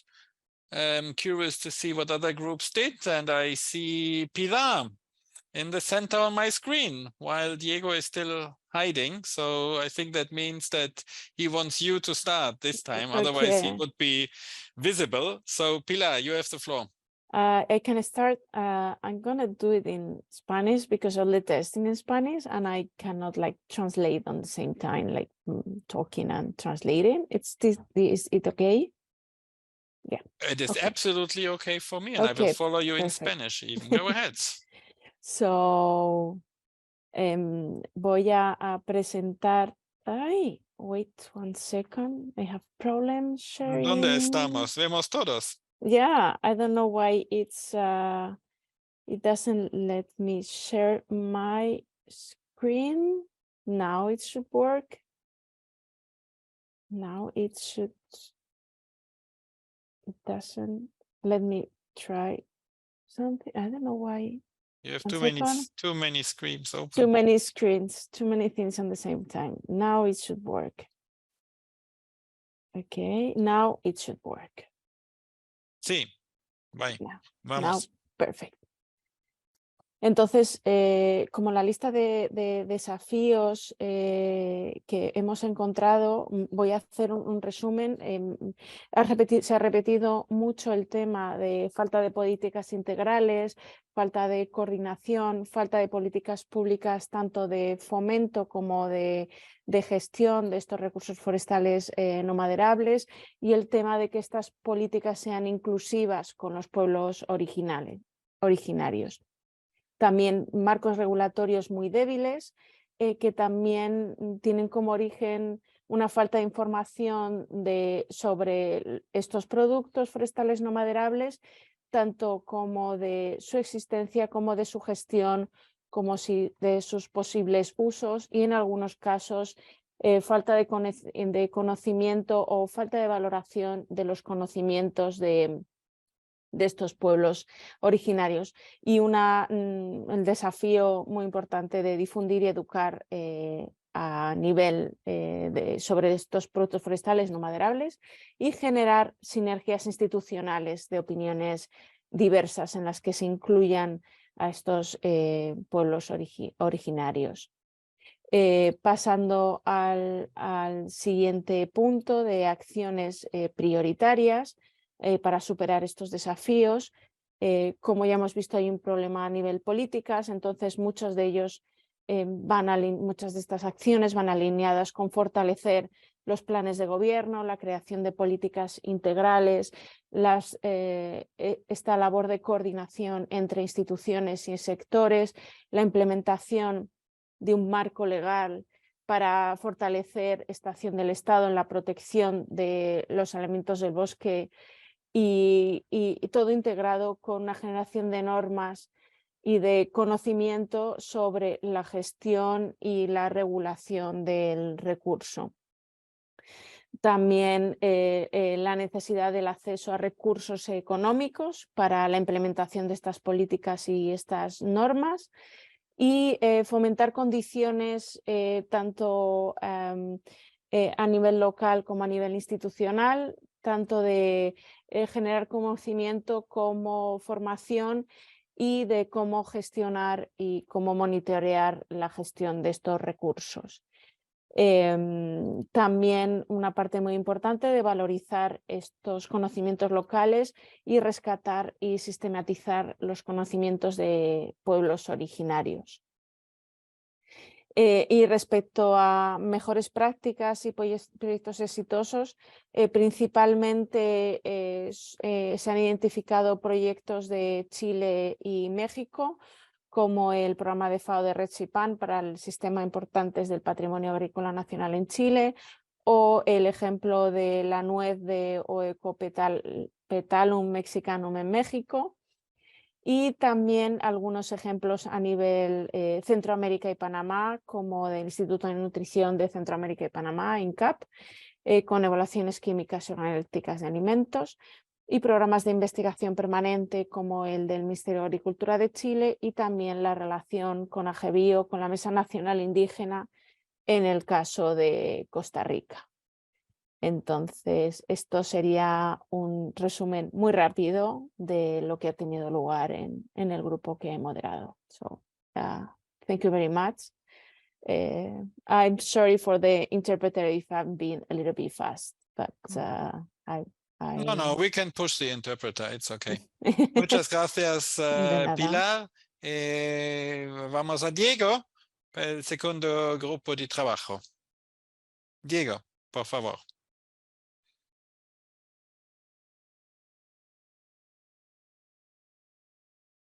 You are muted. Oh, it's muted. So thanks, Sven. We had some youth in our group, so I will call in this case Freddy to present, and Freddy is going to help us to present. So I will give also the spotlight to him. And Freddy, go ahead, please. Mucho gusto, muchas gracias.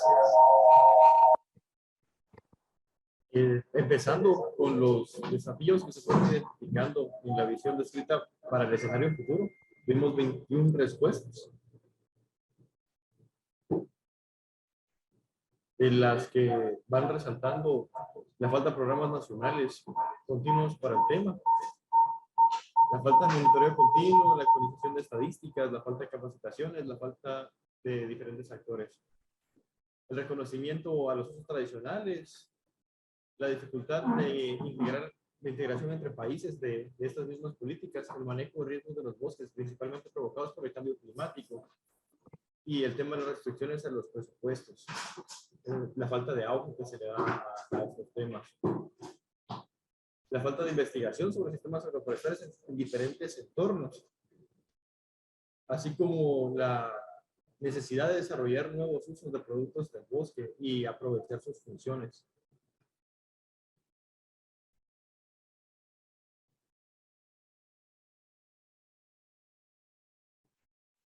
La falta de espacios en articulación entre los gobiernos y la sociedad civil, la necesidad de desarrollar, es un tema importante que se discutía, de los planes de manejo del bosque, la necesidad de tomar en cuenta nuevos productos para esos planes también, donde ya se tienen, y desarrollarlos donde todavía no.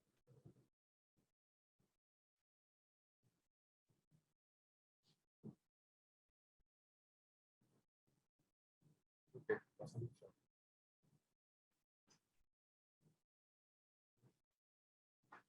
Entre las acciones prioritarias para superar los desafíos y lograr la visión, comentábamos de que la mayor parte de estas pueden ser tomadas como identificando los desafíos, convertirlas en acciones. Si reconocemos que hace falta algo, reconocemos que hay algo en lo que podemos mejorar o desarrollarnos, directamente ir generando las acciones para que eso se convierta en realidad, como se mira reflejado también en las respuestas, ¿no? La generación de planes de manejo para productos forestales no madereros, desarrollando programas nacionales establecidos, crear espacios de construcción participativa de políticas públicas y normativas, desarrollar investigación en tratamientos pregerminativos de especies con alta o prolongada latencia, que tienen dispersores específicos para su reproducción y que nos permitan hacer una reproducción ex situ fuera del área del bosque para evitar erosión genética o pérdida de este material. Tema muy puntual de tener la deforestación, o más bien dar un adecuado manejo al recurso de bosque, tanto de la forma maderera como no maderera. Si se hace una explotación, pues que sea sostenible. Identificar áreas prioritarias para el fomento e intervención de alimentos del bosque. La difusión adecuada de la importancia de los beneficios y acciones que se tienen que tomar.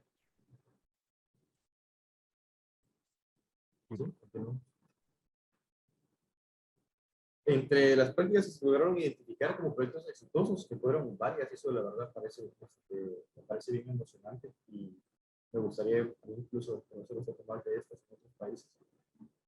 El programa de productos forestales no madereros de Argentina, la ley 26331 de Argentina, planes integrales comunitarios en Argentina, programa de bosques nativos, programa de adquisición de alimentos en Brasil, incentivos agroambientales en Costa Rica, establecimiento de huertos mixtos agroforestales de traspatio, en respuesta al impacto del COVID-19 para seguridad alimentaria y nutricional dentro de las comunidades forestales de la Reserva de la Biosfera Maya en Guatemala, con el proyecto CNSG. Herramientas técnicas para elaborar planes de manejo integrado, en el caso de Guatemala, que incluye 7 productos forestales no madereros comerciales, bases de datos específicas en las encuestas realizadas para ese taller, el tema de la importancia de las sociedades civiles para esto.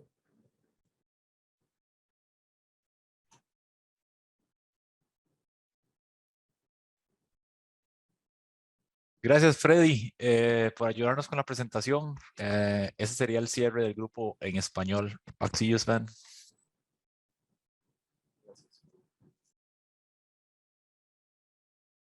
Gracias, Diego. And so last but not least, we go to the Anglophone group. I will show share my screen, and I invite Janina to give a little summary of our discussions, which we had together with our colleagues from Belize. Janina, please. Yes, thank you, Sven. Yes, we were a group of 3, me, Sven, and Liborio, and we started already from some information that we got since yesterday and the day before yesterday. So like for the list of challenges for the future scenario, we started already with legal framework, insufficiency of data, lack of specific policies, and then lack of resources such as financial aid.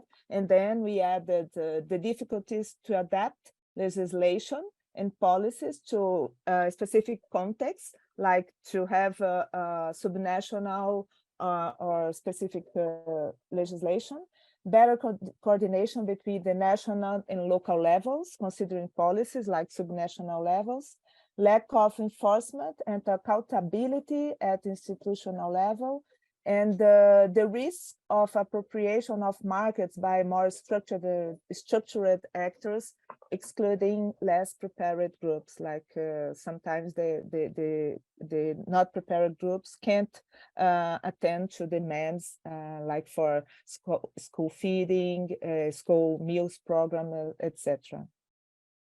The next, yes, we had 8 answers, but a lot of things.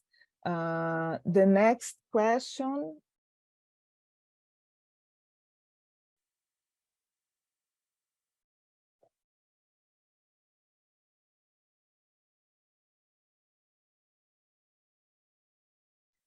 To list the priority actions to overcome the challenges, proper management of resource, allow the elaboration of specific protocols, legislations for the case of small-scale business.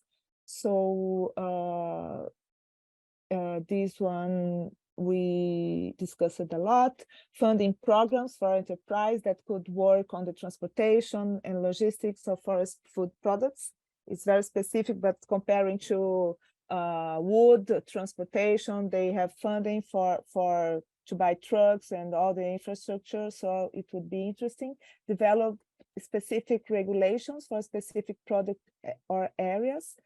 To simplify the tax system, like for small scale business, especially to circulate around the regions and even international markets. Previous Brazilian plan of promotion. This is not it's for the other question. That's why it was not appearing. Strengthen extension service on forest food and support formalization of the non-wood forest product sector with appropriate mechanisms. And about the best practice or successful projects on forest foods. Yes, small, only 6, but we know that there are more. Good data available in Argentina, Brazil, the experience of Conexus that Karina Pimenta came from, and that's why now she's the Secretariat of Bioeconomy. The National Fair of Family Farming in Brazil during many years we had, and included forest products, products from all the country. Belize Research of Agriculture Department on food security. The policy in Belize of restoration.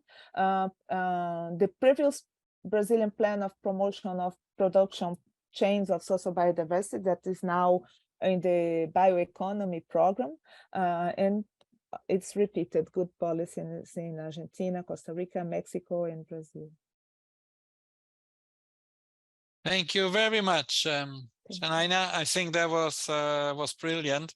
And as we can see, I mean, when it comes to the best practices, we hear similar countries, but then also we hear very good examples also from, from other countries. So I think in that regard, we do have many references we can actually look for when it comes to the upscaling. So with this, I would like to thank first of all the presenters for the marvelous presentations. Thanks to you for the questions in the chat, and also for all the contributions in the working groups. I'm just checking if there's anybody who wants to raise their hand. I'm pretty sure that the raising of the hand will come in the next session.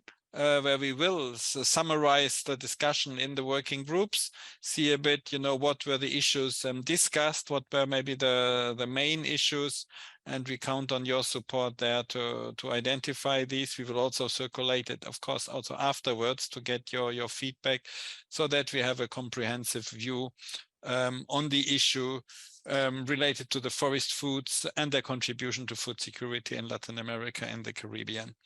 But as you may need a little lunch break, I would like to wish you all the best and enjoy your lunch. And for the colleagues who are interested and have time, actually, look forward to see you in a bit, in 1 hour and 15 minutes for our final session. So thanks a lot again, and see you soon. Bye-bye.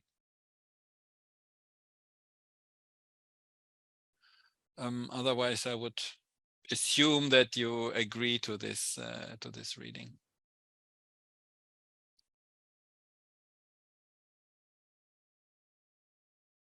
Excellent. So I think that's a good point. And Julia is smiling. That's good because we are dealing with our communication people, and having this type of message from you is something which is, again, is very important and very interesting. And I'm curious in 2 weeks when we ask the same question for the Asia Pacific region, what kind of discussion we have there. And obviously we will inform you about that discussion. Diego, over to you for the next part.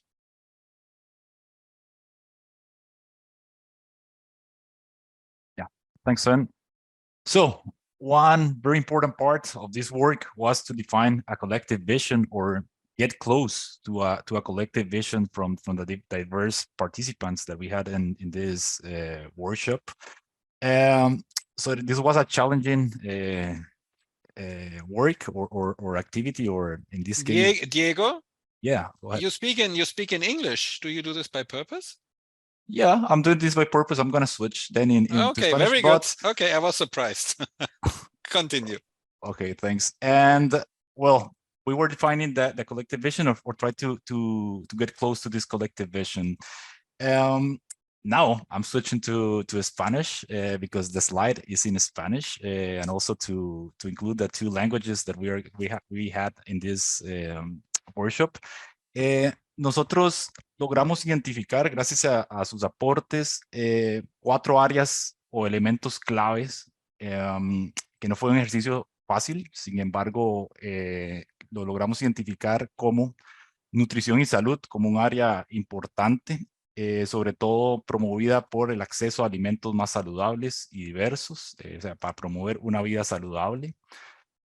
También incrementar el conocimiento sobre el valor nutritivo, también contribuir a asegurar la seguridad alimentaria, cómo estos contribuyen a ello, ¿no? Y cómo forman parte de diferentes políticas, o deberían de formar parte de diferentes políticas. Entonces, el área número 1 que logramos identificar, nutrición y salud. Otra área importante que se logró identificar es cómo garantizar el suministro y acceso sostenible a los recursos, o al recurso forestal, de alimento forestal. Uno es esto justificado por el incremento, o lograr un incremento o mantener el consumo, incrementar la calidad y cantidad de productos del bosque sin extender la frontera agrícola. Esto es bastante importante, ¿no? Que nos dice, ok, sí queremos aumentar ese consumo, pero también hay un límite, ¿no? Que hay que respetar y hay que entender, que creo que es un mensaje que nos llevamos muy claramente de la región. Luego, claramente esto va a ocupar buenas prácticas adaptadas al clima y cómo contribuyen los mismos a la bioeconomía. Como temas transversales que logramos identificar está la sostenibilidad, el conocimiento, la investigación, comunicación, diversidad y también la ampliación o el escalamiento, ¿no? De las iniciativas que queramos desarrollar. El tercer elemento clave o grupo que logramos identificar es comunidades y personas, ¿no? O sea, estamos trabajando un tema forestal, un tema de bosques. Sin embargo, se están poniendo también en el centro lo que son las comunidades y las personas. Y sin ellos es imposible garantizar un acceso y un uso sostenible del producto. Por lo tanto, el manejo por comunidades locales es fue repetido, se tuvo una frecuencia alta, ¿no? Y también lo que es el aporte que hacen estos productos o que podrían hacer estos productos en proveer trabajo decente e interdependencia económica en las comunidades, ¿no? También ligadas a otras actividades no agrícolas o no alimentarias. Por último, logramos capturar el tema cultural, un tema bastante mencionado durante las discusiones en grupo, en lo cual estos productos forestales permitirían, ¿no?, mantener y fortalecer la cultura e identidad de las poblaciones, ¿no? También aquí hay aportes como la cosmovisión indígena, el conocimiento local, ¿no?, y el valor cultural de los productos más allá de solo el valor nutricional que tienen para aportar a la seguridad alimentaria y nutricional. Los últimos dos áreas que logramos identificar para la visión colectiva es la conservación y utilización sostenible de este producto, ¿no? O sea, tenemos el acceso nutricional, tenemos todos los aspectos culturales, ¿no? Pero también tenemos cómo logramos conservar y utilizar sosteniblemente, y eso es algo que está dentro de la visión de los participantes, ¿no? Y acá logramos resaltar, ¿no?, cómo los alimentos forestales logran, gracias a al conocimiento de su valor, hacia la concientización, etcétera, logran conservar los bosques, ¿no? Entonces es cómo promover y cómo llegar a esta conservación de los bosques gracias a el awareness o la sensibilización o el conocimiento, en este caso, de los alimentos del bosque. Por último, que se tiene la visión de que los productos forestales también aportan al desarrollo económico, ¿no? Esto es algo bastante importante y apoya al desarrollo de bioeconomías emergentes en los países de la región. Y acá podemos resaltar la formalización y fortalecimiento de cadenas de valor de productos forestales no maderables. Como resumen, nosotros logramos o estamos proponiendo en este caso, basado en la información que ustedes nos aportaron, ¿no?, que como punto clave, que los productos forestales promueven una vida saludable y que los alimentos procedentes de bosques y sus ecosistemas asociados contribuyen a la seguridad alimentaria y nutricional. Ante ello, es necesario, ¿no?, promover la relación entre el sector agrícola y forestal.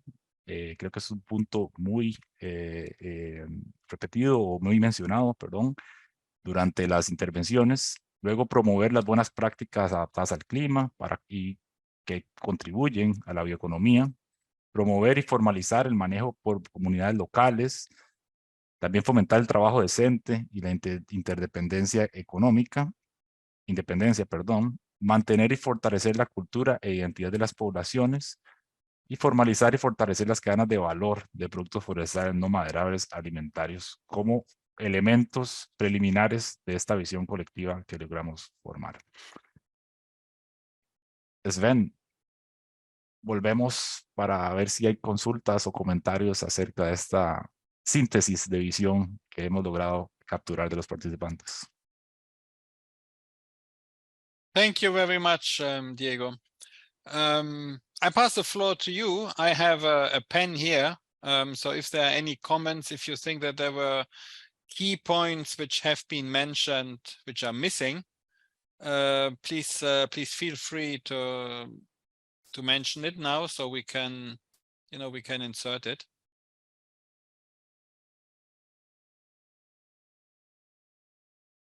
Because if you don't do so, we would expect that we did a good job in summarizing it, but we don't want to exclude any, any comments from your side and maybe any points you raised before. Good. So then, Diego, the next slide. And I think now we start looking into the 4 technical sessions. And if I remember correctly, it's now here on the food security. And I give the floor to Julia to run us through these points. Julia, okay. Please. So we tried to capture the most salient issues coming out of the different working groups. We didn't include everything, but we tried to, again, summarize here. So among the main challenges on the topic of food security and nutrition, What really came out was a lack of coordination and synergies between sectors, often differing approaches and sometimes contradictory, albeit unintended. So definitely lack of coherence between the sectors, lack of integration again in other policies, so lack of mainstreaming of the topic into different sectors, be it health, biodiversity, etc. Legal and policy barriers. So many forest foods, it was mentioned, are not integrated in codex. A small point here, there actually are some. Brazil nuts is in codex, honey is in codex. A few products from different other regions, shea, for example, is in codex, and gum arabic. So there are precedents that we can all look to for lessons. Another challenge is access and use rights of forest foods from local communities, and regulatory frameworks, challenges of suitability. Resources, so funding came out, I think, also throughout the different working groups, so particularly this one. And then issues related to globalization, loss of food culture, also difficulties competing against marketing of unhealthy foods. Next slide.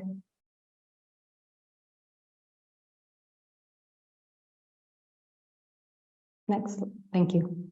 Okay, continuing on with the challenges, a key issue that came up was around knowledge and awareness. So different types of knowledge, just different types of data lacking on the nutritional benefits, the particular properties of the different foods, and also disseminating these benefits.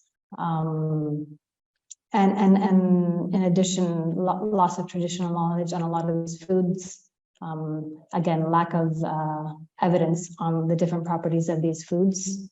Then several challenges related to value chains. So specifically in relation to food security and nutrition. So be it business models, be it infrastructure, processing equipment, commercialization challenges. And a huge topic that surfaced throughout the different discussions was that supply issue. So challenges guaranteeing that supply throughout the different months of the year.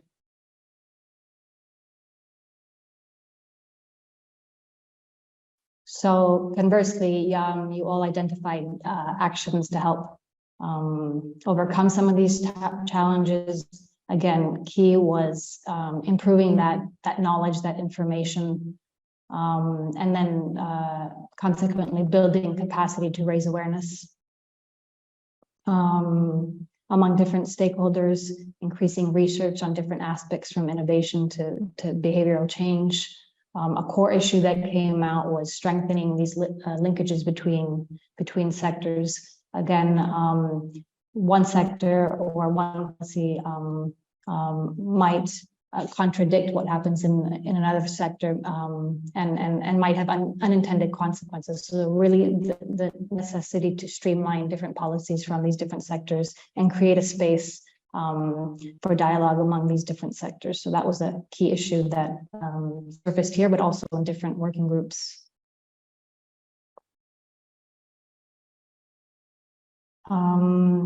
So priority actions surrounding value chains, developing business models. We see finance, again, the need for resources, formalizing trade where appropriate. And we say where appropriate because it was also mentioned the value of that informal trade as well, and subsistence use. So making sure that the formalization doesn't also have unintended consequences on that informal use and that subsistence use. And then again, engaging with communities, increasing, sensitizing communities, capacity building on different aspects from food safety to labor to nutritional values and best practices on how to process a lot of these foods.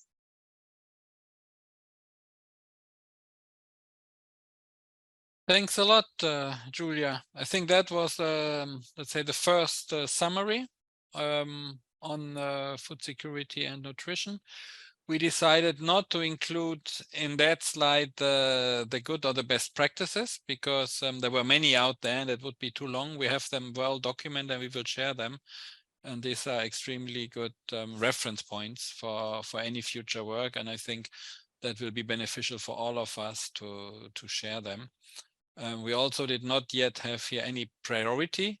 We will have a second look into, what were the topics also mentioned more often in, for example, the survey, but we did not do it now yet.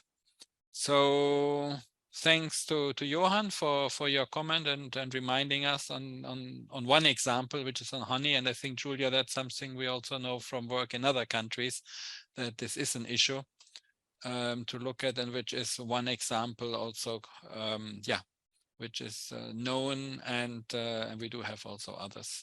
So that point is well taken. Any other comments you would like to make on that topic?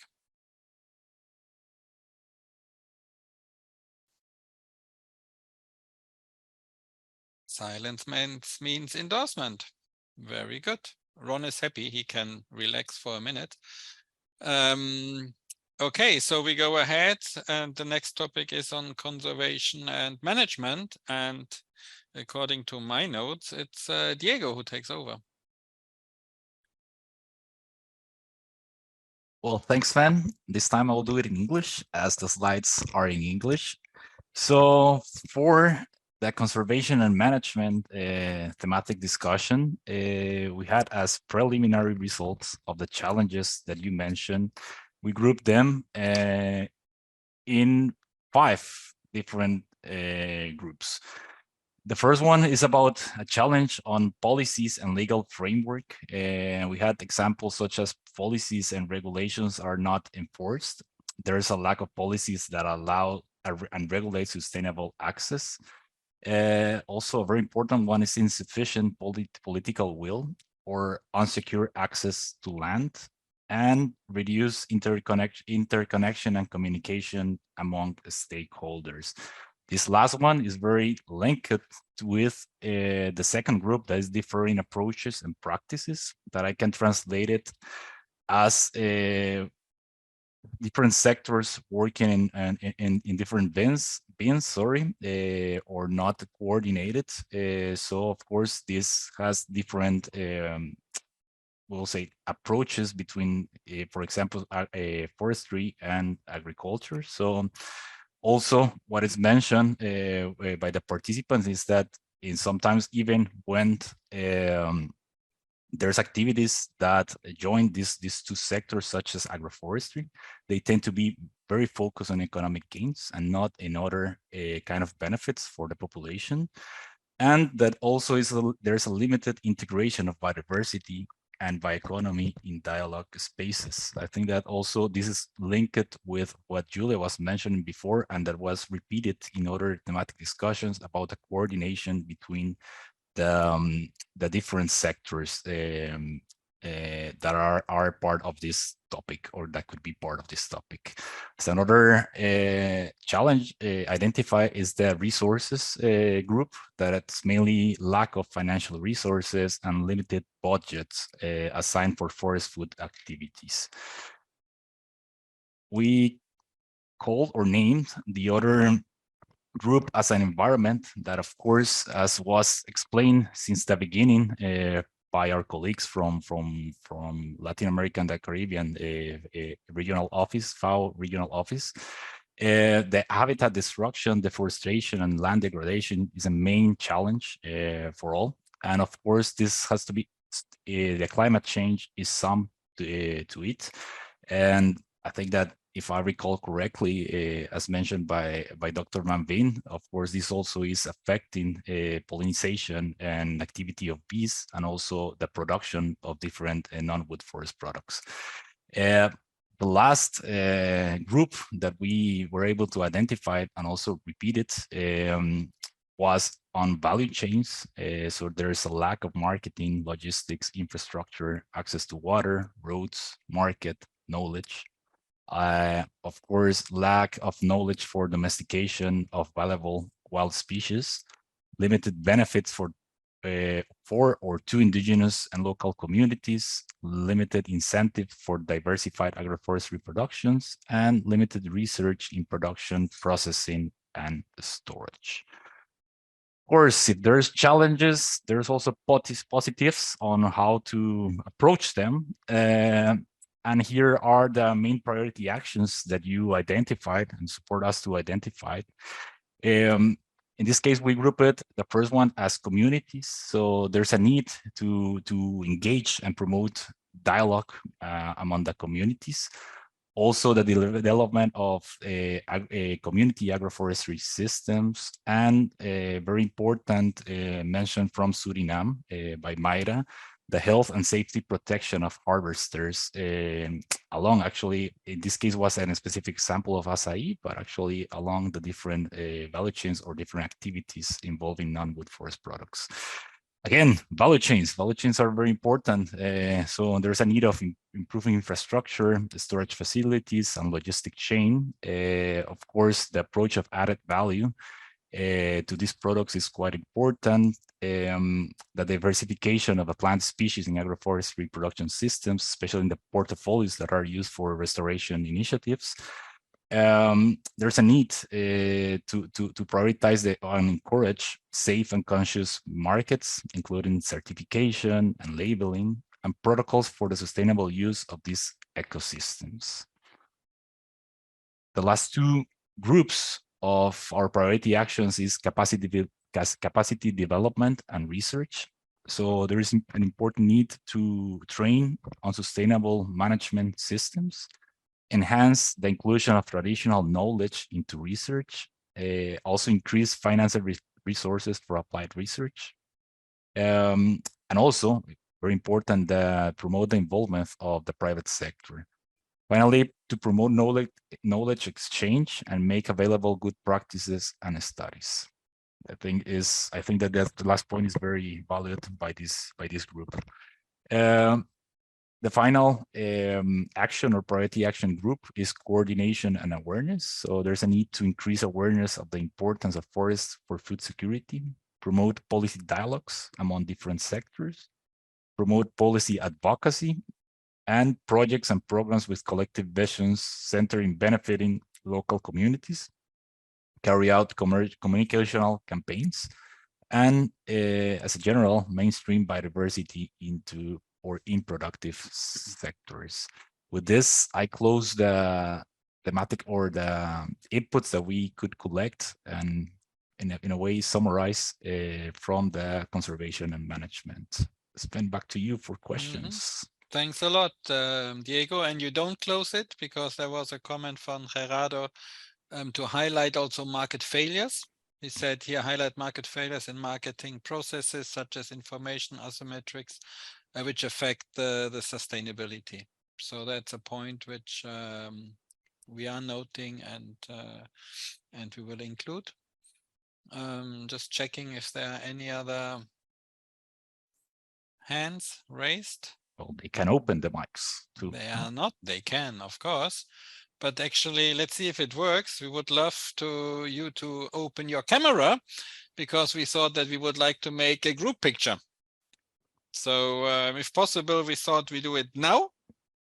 Otherwise, we do it later. But if you could, and if you want to be part of the picture, obviously, and if you can, if you have the facilities, you're invited to put on your camera. And then Clara, when you put on the print screen, you also look simultaneously in the camera. Let's see if it works and if you put the right button. Not that you finish the meeting by chance, please. No, I won't do that. Very good. So you tell us. All? Just giving other seconds to others. Okay, Sandra. Other colleagues are still putting cameras on, so let's wait a little bit. Ron, we can also have our interpreter. Ron, yes. Let's see.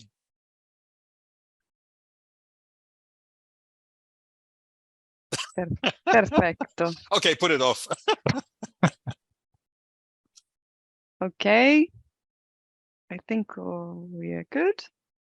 Some other colleagues, maybe they Vai. still joining. Vado? Yes. 3, 2, 1. Oltre? Sì. Ecco. Ah, someone, Freddy was coming. Aspetta. There he Eccolo, is. Freddy. Emmanuel is Again. there. Excellent. Yes, of course. Okay, so big smile. 3, 2, 1. Perfect. Gracias. Perfect. No problem. Gracias a todos. That was a good break. And which break me, let me check my notes. So we finished the conservation and management. Thanks to Gerardo for your comment. And I think Julia is over to you for the value chains. And that was starting, I think, no, it was still yesterday. Over to you, Julia. Okay, so some of these issues were already mentioned. These issues are cross-cutting, so but for this particular section, we grouped them into production. So again, that issue of quality and supply, not enough volume of production. Demand is increasing, so how to deal with that that supply issue. Storage challenges as well came out. Policies and finance. So it was mentioned by Suriname, if I remember correctly, to try to look at, or rather, the challenge was, are international certification schemes necessarily suitable? So trying to look at the viability of local certification schemes, access to credit, difficulties actually participating in a lot of these public programs and accessing certification and understanding certification schemes, lack of specific policies, traceability, and so on. Next. Then also market issues, that issue of information again coming out. So market information, but also nutritional information, issues with knowledge as well. So lack of trained staff in the value chains, the need for specific business plans, lack of information on costs and revenue, etc. So certainly an information issue, and the need for more information on different aspects, and then the need for more research to add value.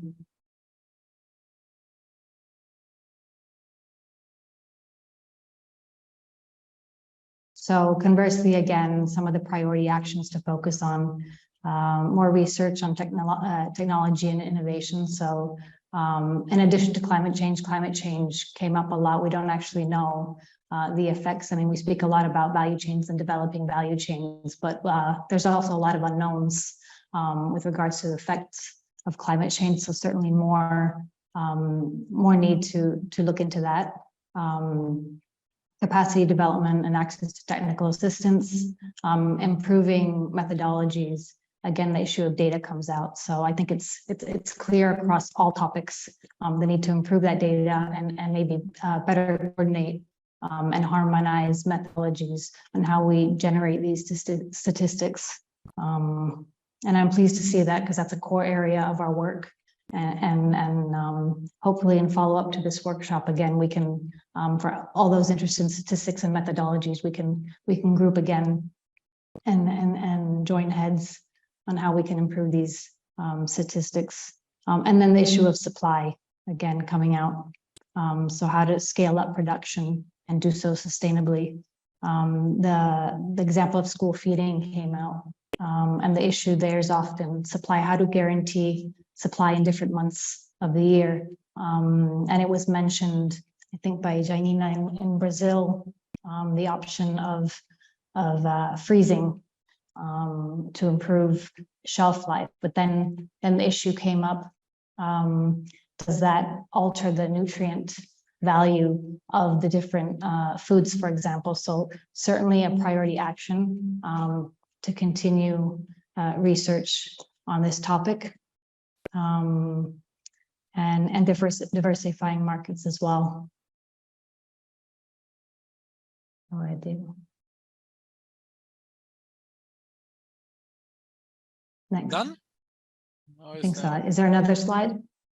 I can't remember. No, this was the last one of This was the last one, thematic okay. one. Okay, so thanks a lot, Julia. Again, my obligatory question. I noted to have the increased demand under challenges. I would have probably put it under opportunities and action. I mean, we have a lot discussion now I think in the forest sector overall when we talked about the bioeconomy, about the future demand and supply. And basically this balance between the two, I think these are interesting dynamics which may also be relevant. We discussed it in FAO on the wood parts, but I think also for a lot of ingredients, a lot of plants, of course, this is true. And that is something which we will definitely, have a look. And then that's why I think this, the link with CITES, I think that's something which is very important. And that's something also from we should put on our agenda, that collaboration, which actually we have as FAO is a strong partner of CITES, and of course this is relevant for some of the non-wood forest products. So that point is very well taken. I look at the screen. The screen is not empty, but at least it's black, no hands. Diego, when there is the next slide, I assume it will be on the enabling environment, and that means Sven, there's a comment from Gerardo. You can check the chat. Yes, there was the one on CITES. Yes. And the CITES one I already mentioned. Let me see. And the other one was on the market failures. So I think so we're covered. I think I responded to it. I hope at least. Okay. Otherwise, he would need to shout and say I said something wrong, but he didn't shout. So that means I assume that he agrees. Please, otherwise, again, just turn on your microphone. Huh? Yeah, all friends here all together. Otherwise, Diego, over to you. Okay, and switching to Spanish inmediatamente. Con lo cual tampoco escondo la R de mi país, la cual creo que es bastante fácil de reconocer. Pero acá, bueno, que eso está recién salido tal vez del horno, ¿no? Los principales desafíos encontrados para los entornos habilitantes, ¿no? Entonces acá tenemos 4 grandes áreas que pudimos identificar. La primera sobre marcos legales y políticos. Sobre los marcos legales y políticos podemos decir que hay un desafío en las políticas de fomento. Hay reducidas políticas específicas. Esto fue mencionado desde Argentina, ¿no? Costa Rica, Guatemala, para estos alimentos y que tomen en cuenta las características las diferentes características que tienen estos alimentos con respecto a otros alimentos que hay o a otros productos forestales. No deberíamos estarlos metiendo todos en la misma o el mismo canasto. Luego hay un desafío con la aplicación y respeto de los marcos legales existentes. Si hay marcos legales existentes, esos generalmente son débiles.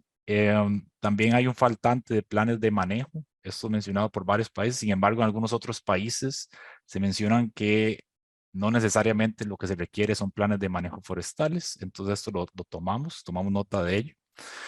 Luego de que hay una limitante de acceso y derecho a la tierra, así como el reconocimiento a los usos tradicionales de las comunidades.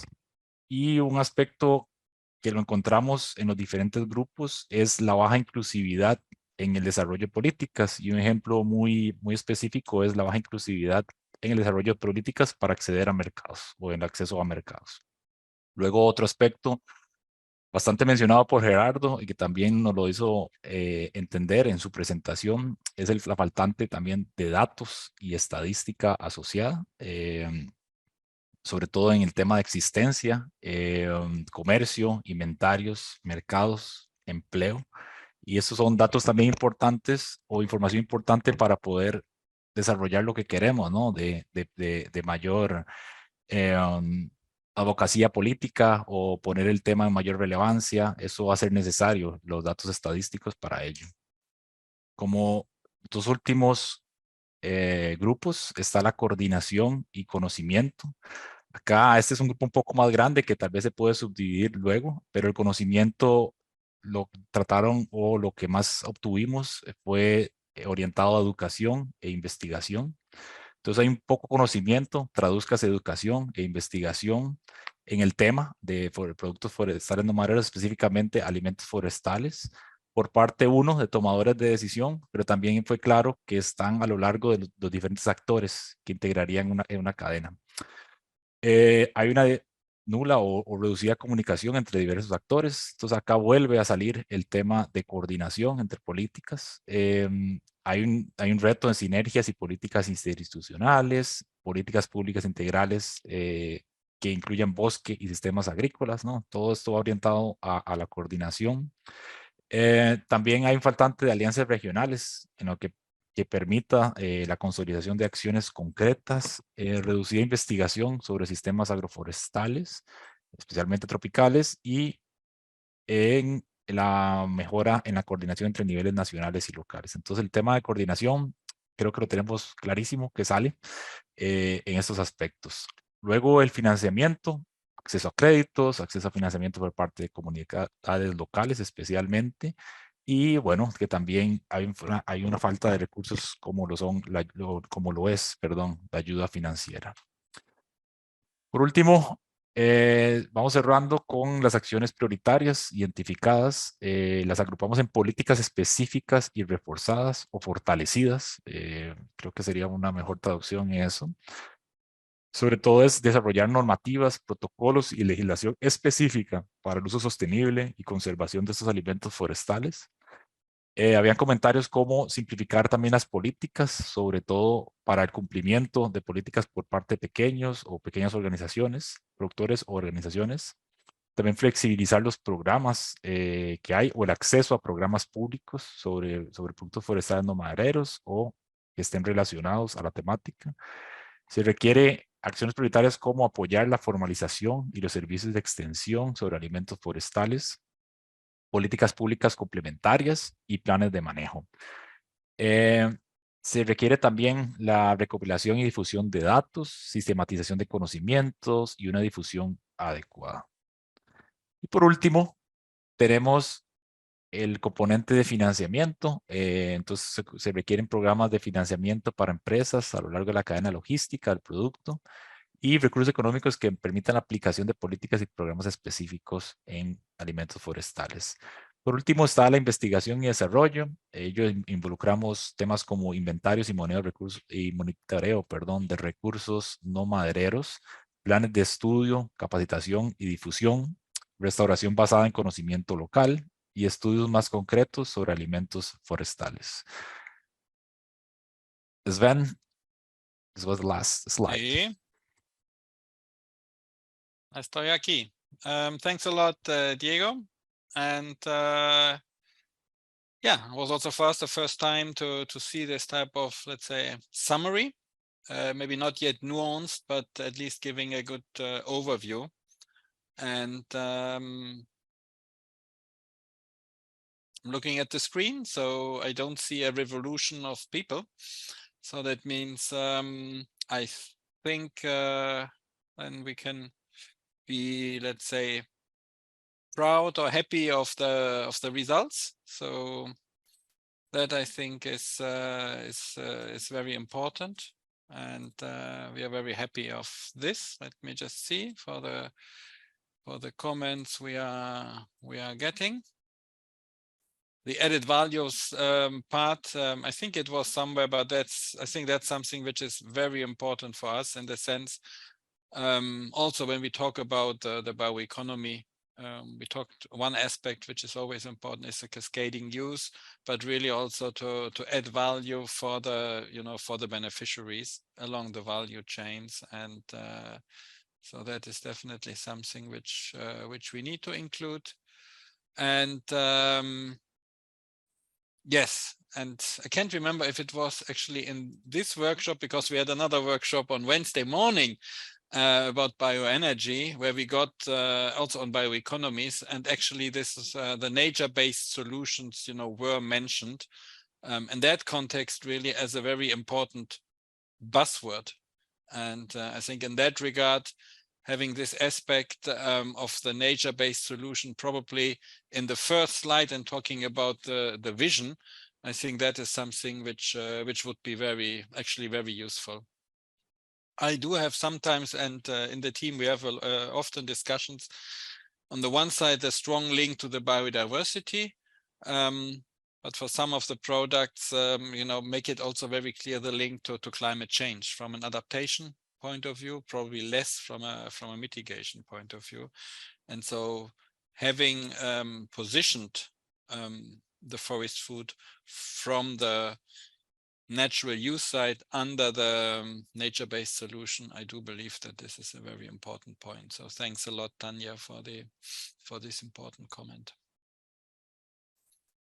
I think also that is very important when we think about resource mobilization, because that was also an aspect which came up in all the working groups. And it's obvious that we talk about, you know, funding limitations, but that is probably something where also we as a community, you know, on the topic, we need to see how can we better then position ourselves and identify these funding opportunities. In FAO, we are privileged to be an implementing agency for the Global Environmental Facility and also for the Green Climate Fund. And so we have a couple of projects there, and we would like actually to more support you and your countries in this endeavor. Julia is involved with several projects in Africa where we are very successful, and there are big initiatives like the Great Green Wall. But we also know that in Latin America with the 20 by 20 initiative and others, you know, there's a lot going on. But that actually I would like to raise in the next session, or in the next part of this session. So if I don't see any comments on this, I hope that you are satisfied with these results, and again we will summarize this in the report, and then, you know, share this with you. And big thanks in particular to Diego, who put these things together in a very short time frame. So great job. Okay, I think you can put the next slide, Diego. And that brings us to the second subtitle actually for this session. We called it in the agenda, presentation and discussion of outcomes from some thematic sessions and upscaling opportunities. Now, as I said, for the upscaling opportunities, we do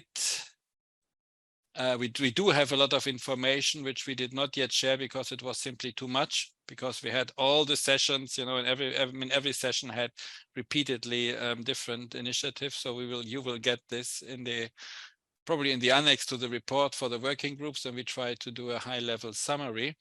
But I could imagine that if it works out what we were thinking about, we could get a high-level summary also now. So in that regard, the question which we were asking ourselves actually is what could be relevant initiatives and donors. With donors, I'm always careful because I would rather talk about partners. But since we had initiatives, we put their donors because we are talking about the financial collaboration in Latin America that can provide upscaling opportunities to promote sustainable forest food systems. So that is the question. And if you stop sharing the screen for a second, Diego, then I need to just go here to my screen. I need to share the link. Probably at this point in time, you are all tired of Mentimeter. We would have preferred to have a real meeting where we can sit in front of a flip chart and do some kind of reflections. But still, I think it is a useful opportunity to let me share now my screen. Oops.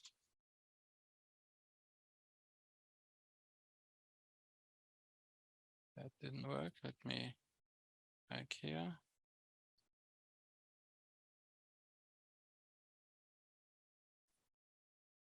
Let's hope it works now. Okay. Do you see the full screen, or do you also see, because I don't see it well? Okay, now it works. So, and I put in the chat. Sí se ve la pantalla. So that's the link which I would kindly ask you to click on, and then try to name 2 at least of the relevant initiatives or donors that can provide or could provide upscaling opportunities to promote sustainable forest food systems in Latin America and the Caribbean. And we would like to see, you know, what comes out of your reflections. Again, we had it already more on a specific level, and this is about overall main partners, main donors. Please click on the Menti and provide some proposals, and then let's see how the chart will develop.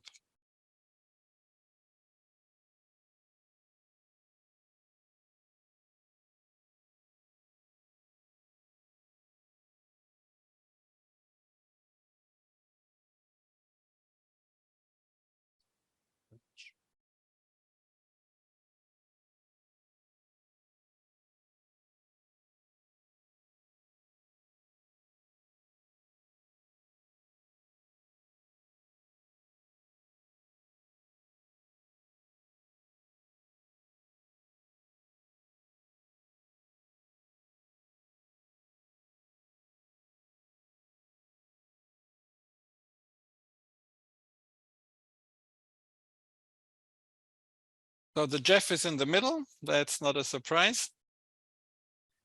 We have UNDP as one of the implementing agencies.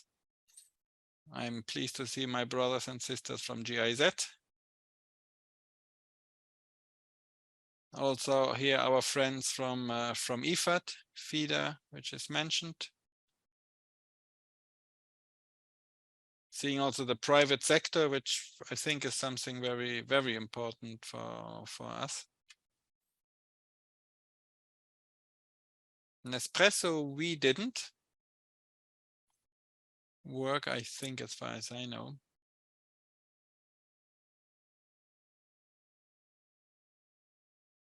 And also aspects like, yeah, like ecotourism, which I think is interesting.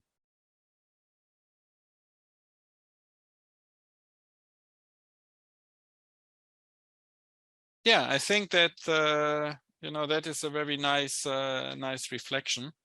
We will leave it on the screen, and let's see if there are any other. But I think it's more or less the. So that means we know our partners actually, and maybe a question I would have to you is, what do you think is the, because we mentioned in the working groups very often the challenges of resource mobilization. We know the partners. We do have, I think, all good ideas. We know what the priorities are. What is then, you know, what is the challenge for resource mobilization? We don't have the right ideas? The Jeff has the impact programs where, you know, this is well covered. At least, no, it's not well, but it's partly covered. So would you have any comments or any recommendations what would be required from us as FAO maybe, but also from us as a joint community who is interested in the topic to increase the availability of funding? Are there any comments or any suggestions? ¿Puedo decir algo? Yes, please. No, Sandra. porque me tocó trabajar en el tema de de cómo buscan financiamiento en general, FAO como el JEF o el PNUD, se comunican directamente con el gobierno nacional y se promueve, bueno, los gobiernos nacionales presentan sus prioridades. Lo que yo he visto es que a veces hay desarticulación entre los distintos ministerios o a nivel de país. Entonces, los fondos que existen para determinados temas se atomizan y no se articulan y hay pocas veces una articulación y un acompañamiento entre ministerios y direcciones. No sé cómo puede resolverse eso. La verdad que el financiamiento internacional sucede con el financiamiento internacional, no importa de dónde venga. Y la otra cuestión que me acuerdo que lo escuché en el Congreso Forestal Mundial en Corea, que lo planteó Ecuador, que el financiamiento internacional llega a los países a veces diluido porque va quedando en las agencias administrativas o en los lugares donde el gobierno administra ese financiamiento, y lo que termina llegando a territorio es mucho menos de lo que lo que se pidió o lo que entró. No sé qué solución tienen estas cuestiones porque son al interior de cada país, son políticas, son de organización y también son cuestiones burocráticas y administrativas que existen en el financiamiento internacional desde siempre. Pero me parece que en algún momento, cuando se trata de comunidades vulnerables en territorio, para cambiar su vida y para cambiar la forma de hacer las cosas, este tema tiene que discutirse alguna vez. Simplemente eso, Sven. No, thanks a lot. And I think that's something what we are also seeing, that the funding sources and the agreements, that is more and more and moved over the years very clearly to the country level. And it's the countries, anyway, the countries who are owning the project, but also from the donor side, this is getting very often very much decentralized. And actually the requests and the work has to come from the country level. So it's really bottom up, which I think is a very important dynamic. And that is then, of course, also linked to the discussion I think we had before on the political will, where are the priorities there and who can do the lobbying where. And that is something where from our end, of course, being like myself, Diego and others, we are in headquarters where we depend then on our country representations and where we depend on the regional and the sub-regional offices who are obviously closer to the countries. And of course, also to a network like you who are based in the countries. And I think that's something what we need to keep in mind when it comes to resource mobilization. Any other comments? I see, let me just check.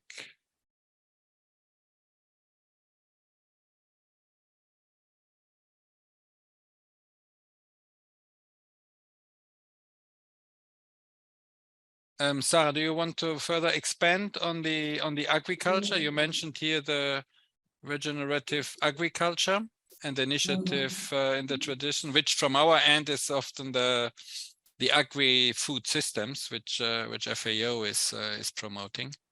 Sarah, you want to add anything? Oh, yes. I don't know if you speak in Spanish or English, sorry. You can choose.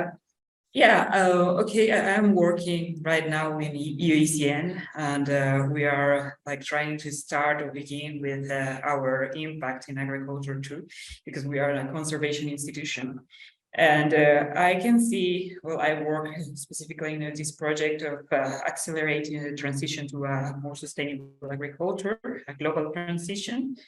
And we are financed by IKEA, and I can see a lot of interest in private industries, like, for example, Nespresso or Nestlé, that are just with this discussion about transformation to regenerative agriculture or doing products that are more the 100% of their production being from regenerative agriculture. I think this is a very hotspot theme of, or a very controversial theme of discussion. But these are donors that maybe could be considered in the long term.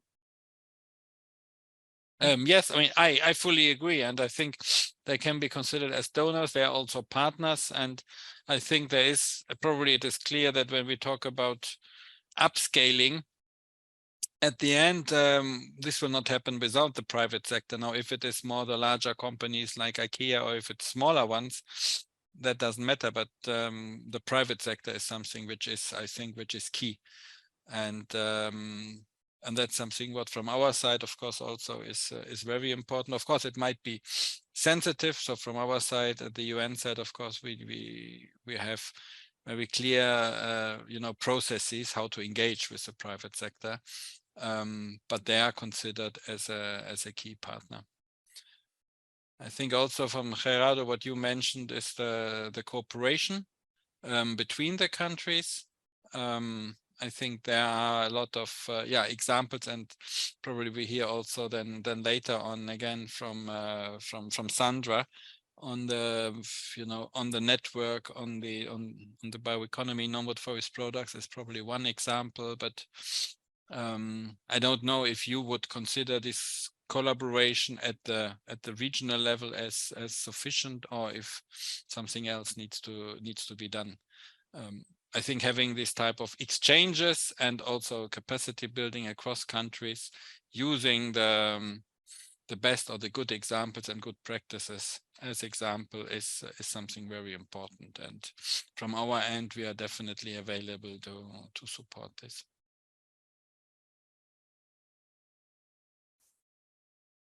Very good. No, thank you a lot for these comments. Diego, you want to add something? Because you're unmuted. Well, I can add something, and also Please do so. complementing the comment of Gerardo. And yes, we have to increase the collaboration and partnership between countries and among countries. I think that this today and the last 3 days has been a fantastic opportunity for this, but also to increase the South-South cooperation will be very appreciated, or could be very appreciated in the region. So yeah, just seconding the comment of Gerardo on increasing collaboration between countries in Latin America. Yeah, no, that's I think that's very important. I don't want to share the screen again, but because we talked about restoration and I looked into the word map, for example, 20 by 20 is not mentioned there. So I was just wondering, we talked a lot about restoration. It is something important that we really, and we talked about it in the last session actually, that we can also see how to strategically include this topic there, that when we talk about the restoration, that it really includes also the aspect of people's livelihood and also the food security aspects. And that's a kind of I don't know if it's an innovation, but to be more explicit of the linkages of healthy people and healthy landscapes. And I think that is something in particular from our side at FAO, really a core mandate, which we would like to use stronger actually, in order to make these links and to make it clear that we can only keep our landscapes healthy if they are protected and sustainably used. But of course, also from our end, we need with a growing bioeconomy more and more natural resources. So we need to ensure that the supply side is secured.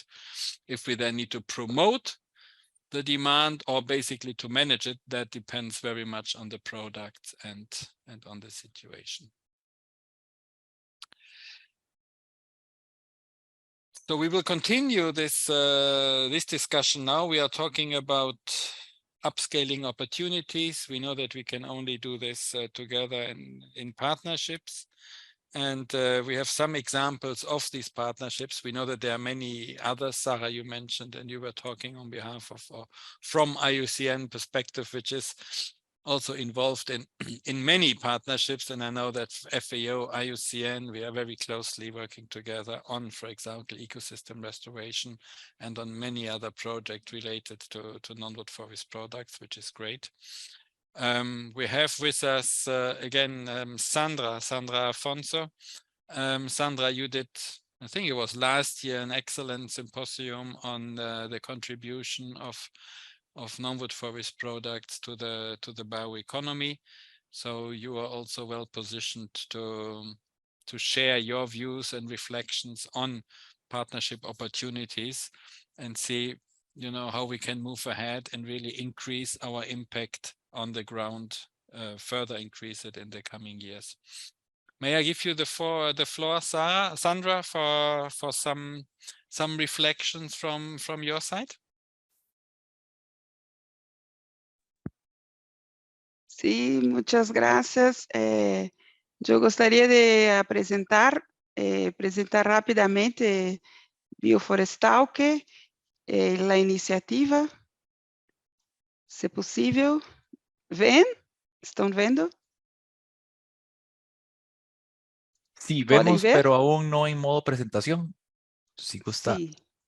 la coloca en modo presentación. ¿Así? Sí. Entonces, yo gostaria de hablar rápidamente sobre el Bioforestal, que es una iniciativa que tenemos acá muchos participantes de él, como Karina Pimenta, como Sandra Sherry, como Janaína Diniz, entre otros, Roger, que participaron y también participaron de la elaboración de este fórum, que es un foro virtual sobre lo potencial de los productos no maderables para la bioeconomía en la América Latina.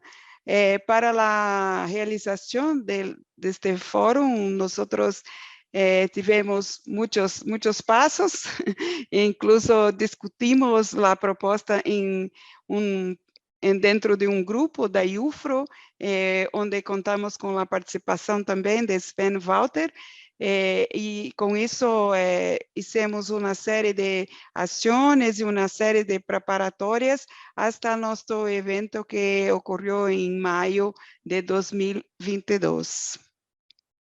Não puedo pasar. Yo voy nuevamente. Estaba trabado. ¿Consigues ver nuevamente? ¿Esta? ¿Las metas? Se ve, pero no pasa y tenés que ponerlo en modo presentación.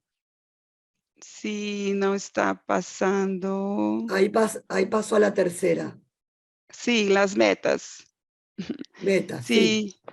Sí, Bioforestal, que pensamos en formular iniciativas conjuntas, un poco de que estamos acá haciendo, y también intercambiar las experiencias y conocimientos entre los especialistas como los actores en el sector.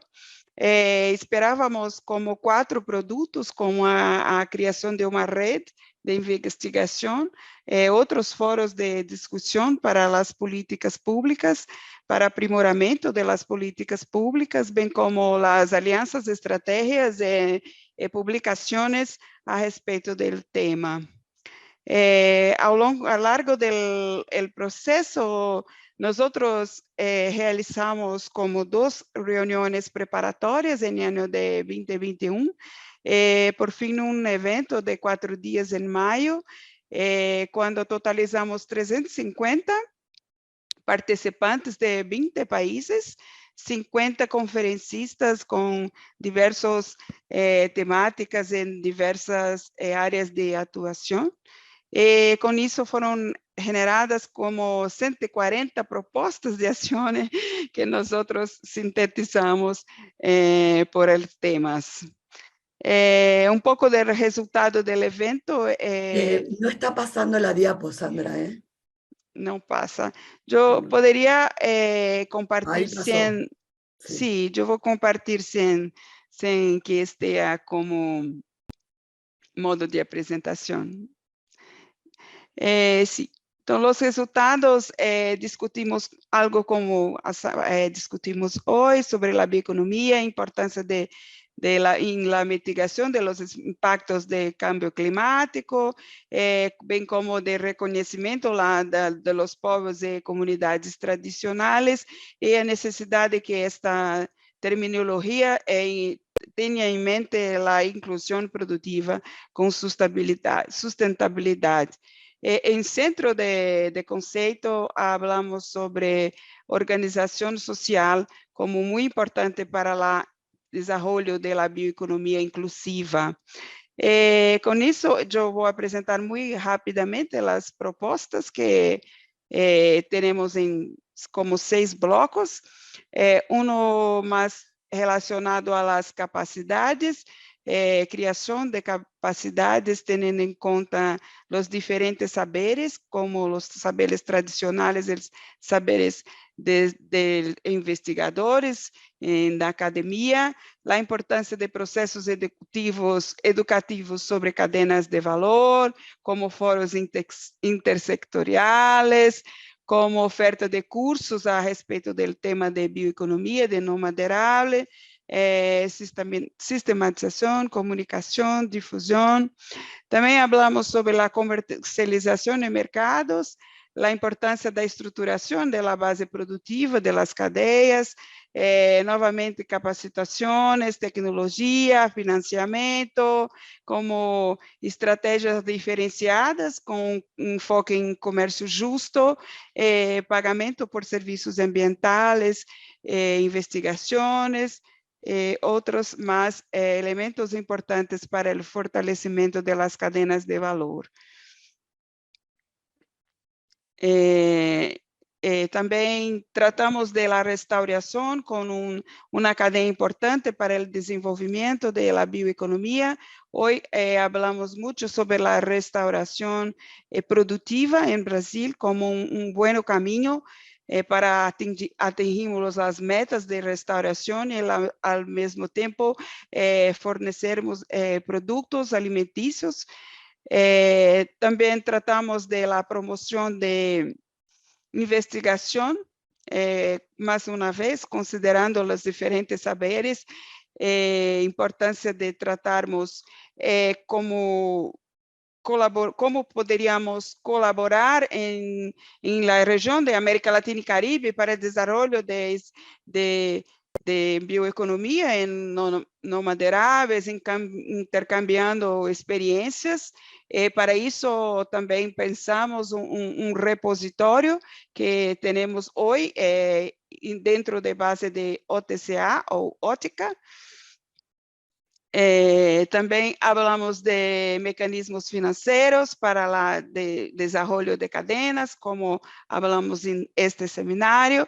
E por fim, também tratamos de falar pouco sobre a importância das políticas públicas, com algumas experiências interessantes com subsídios, como garantia de acesso aos territórios, para que as comunidades tenham acesso não somente aos territórios, mas também aos recursos, infraestrutura, mercados. Também tratamos de traçabilidade, com uma ação de muita importância para se conhecer a origem dos recursos, de certificação, entre outras ferramentas muito importantes para o desenvolvimento da bioeconomia. E por fim, onde estamos em Bioflorestal, que em 2022 o CAT, dos parceiros desta iniciativa, promoveu uma capacitação em bioeconomia, para tratar também como se pode agregar valor ao bosque e melhorar a vida das comunidades. Também estamos em construção de projeto com uma organização não governamental que apoiou o Bioflorestal, que para a captação de recursos para a realização do próximo evento, próximo fórum, próximo encontro, em 2024. Temos informe sobre do evento, disponível em plataforma de Ótica. Também temos uma plataforma com experiências para que possam ser compartilhadas experiências em tema, bem como todo o processo de bioflorestal que está disponível em um canal de YouTube, e pode ser todo acompanhado os 4 dias, bem como as reuniões anteriores. Neste momento, nós estamos numa grande luta para o sonho de construção de uma rede, a rede bioflorestal, que temos muitas pessoas que tenham participado e, no entanto, precisamos fortalecer. Esta apresentação tem como um pouco de objetivo de pensarmos se é possível que a rede bioflorestal possa, de alguma forma, contribuir com estas ações, com essas proposições que estamos acá discutindo. É isso. Muchas gracias. No, thanks so much, Sandra. And I think the story of the network and our discussions, which started also when we had a workshop for Europe, also with IUFRO, and together with the IUFRO task force on NTFPs and their contribution to the bioeconomy. I think that's a very valuable network, and we have so many colleagues who are here also who are active there. And I think we really want to valorize this and continue working with you and joining forces, actually, as we are also representing different organizations, UN, NGOs, academia, and also then the governmental side at the national level. I think that's a unique opportunity to move ahead with these partnerships. I'm also very pleased to have Pablo Izquierda. You have to tell me your last name. Pablo here from INBA, because INBA is also one of our important partners. We do have a memorandum of understanding with INBA, and we do currently have in FAO also a director of forestry who was the former deputy director general of INBA. So what do we want more as having, this type of synergies, which makes it, very easy for us to work together with you. And what we heard from the presentations today and yesterday, both from Jon and from Pablo again, in Latin America, there's as I see, a very good collaboration between us, as also in Africa and other regions, and with your headquarters in Beijing. And I look forward to also hear your views on emerging and further emerging partnership opportunities on this topic in Latin America. Pablo, you have the floor. Muchas gracias, Ben, y gracias a todos. Gracias por este espacio de poder compartir estas interesantes experiencias y sus diferentes pensamientos y abordajes del tema. Sí, les voy a compartir esta presentación. Ok, ahí entiendo que están viéndola, ¿cierto? Perfecto, gracias. Bueno, voy a hablar rápidamente de INBAR. INBAR es la Organización Internacional del Bambú y el Ratán. Ok. Y nosotros estamos trabajando alrededor de lo que se conoce como el sur global, en donde está distribuido el bambú en diferentes continentes. Tenemos actualmente 50 Estados miembros y tenemos 5 oficinas regionales. Yo estoy ahora comunicándome desde la oficina regional para América Latina y el Caribe, que está ubicada en Quito, Ecuador, y la sede de INBAR se encuentra en Beijing, en China. De ahí tenemos 3 oficinas en África y una parte de la sede en China. Tenemos una oficina regional para Asia en la India. La misión de INBAR es mejorar el bienestar de productores y consumidores de bambú y ratán, conservando el carácter sostenible de esos recursos mediante la consolidación, coordinación y apoyo de la investigación y el desarrollo estratégicos y adaptados a las condiciones específicas. Bueno, ahí tenemos algunas de las imágenes del trabajo que hacemos alrededor y a lo largo de la región, relacionados por un lado, por supuesto, con el manejo del recurso del bambú, de generar información, de que la gente conozca más sobre el comportamiento, los aportes, los beneficios y los posibles usos que puede tener el recurso. Asimismo, hacemos trabajos de caracterización, de identificación de la distribución de especies, de la distribución del recurso, cómo puede ser incorporado dentro del paisaje, sobre todo a nivel de las fincas, de los productores, que está presente en muchísimos países. Acá en nuestra región, el bambú es parte de la agrobiodiversidad ya presente, del paisaje agrícola, ¿no? Está allí en las fincas, en muchos casos no se conoce sobre su manejo, no se conoce tampoco sobre sus aportes, pero ha sido interesante ver que vez tras vez, conforme seguimos trabajando con los productores y conocen más de cerca el recurso, ven este potencial que tiene, ¿no? Además que no requiere el reemplazo de algún cultivo, de algo que ellos ya tienen presente en sus fincas o en sus territorios, sino más bien comenzar a aprovechar lo que ya está existente. Pues tenemos una serie de especies que son propias de nuestro continente. Y asimismo, muchas oportunidades de agregación de valor, de transformación, de mejorar los medios de vida, tanto desde el autoconsumo para varios usos a nivel productivo, por ejemplo, como también, bueno, los beneficios ya para utilizarlo como materia prima o, como digo, agregando valor de diferentes formas, ¿no? Trabajando con comunidades, con asociaciones, con pueblos indígenas, etcétera. Desde INVAR nosotros hemos identificado que el bambú y el ratán, que es la otra especie, la otra planta con la que trabajamos, puede contribuir al menos a 7 de los objetivos de desarrollo sostenible, ¿no? Por un lado, a disminuir la pobreza, por otro lado, a poder dotar de energía limpia, ¿sí? Utilizando bambú, crear comunidades sostenibles y ciudades sostenibles con el bambú, un recurso que además captura carbono, lo retiene allí y cuando está utilizado en temas de construcción, además se mantiene por un largo periodo de tiempo y de hecho en nuestra región tenemos muchas experiencias de esa vinculación entre productores que mantienen, que manejan el bambú y lo obtienen de manera sostenible y abastecen de materia prima de calidad para la construcción de una serie de estructuras, viviendas, estructuras de uso público y demás.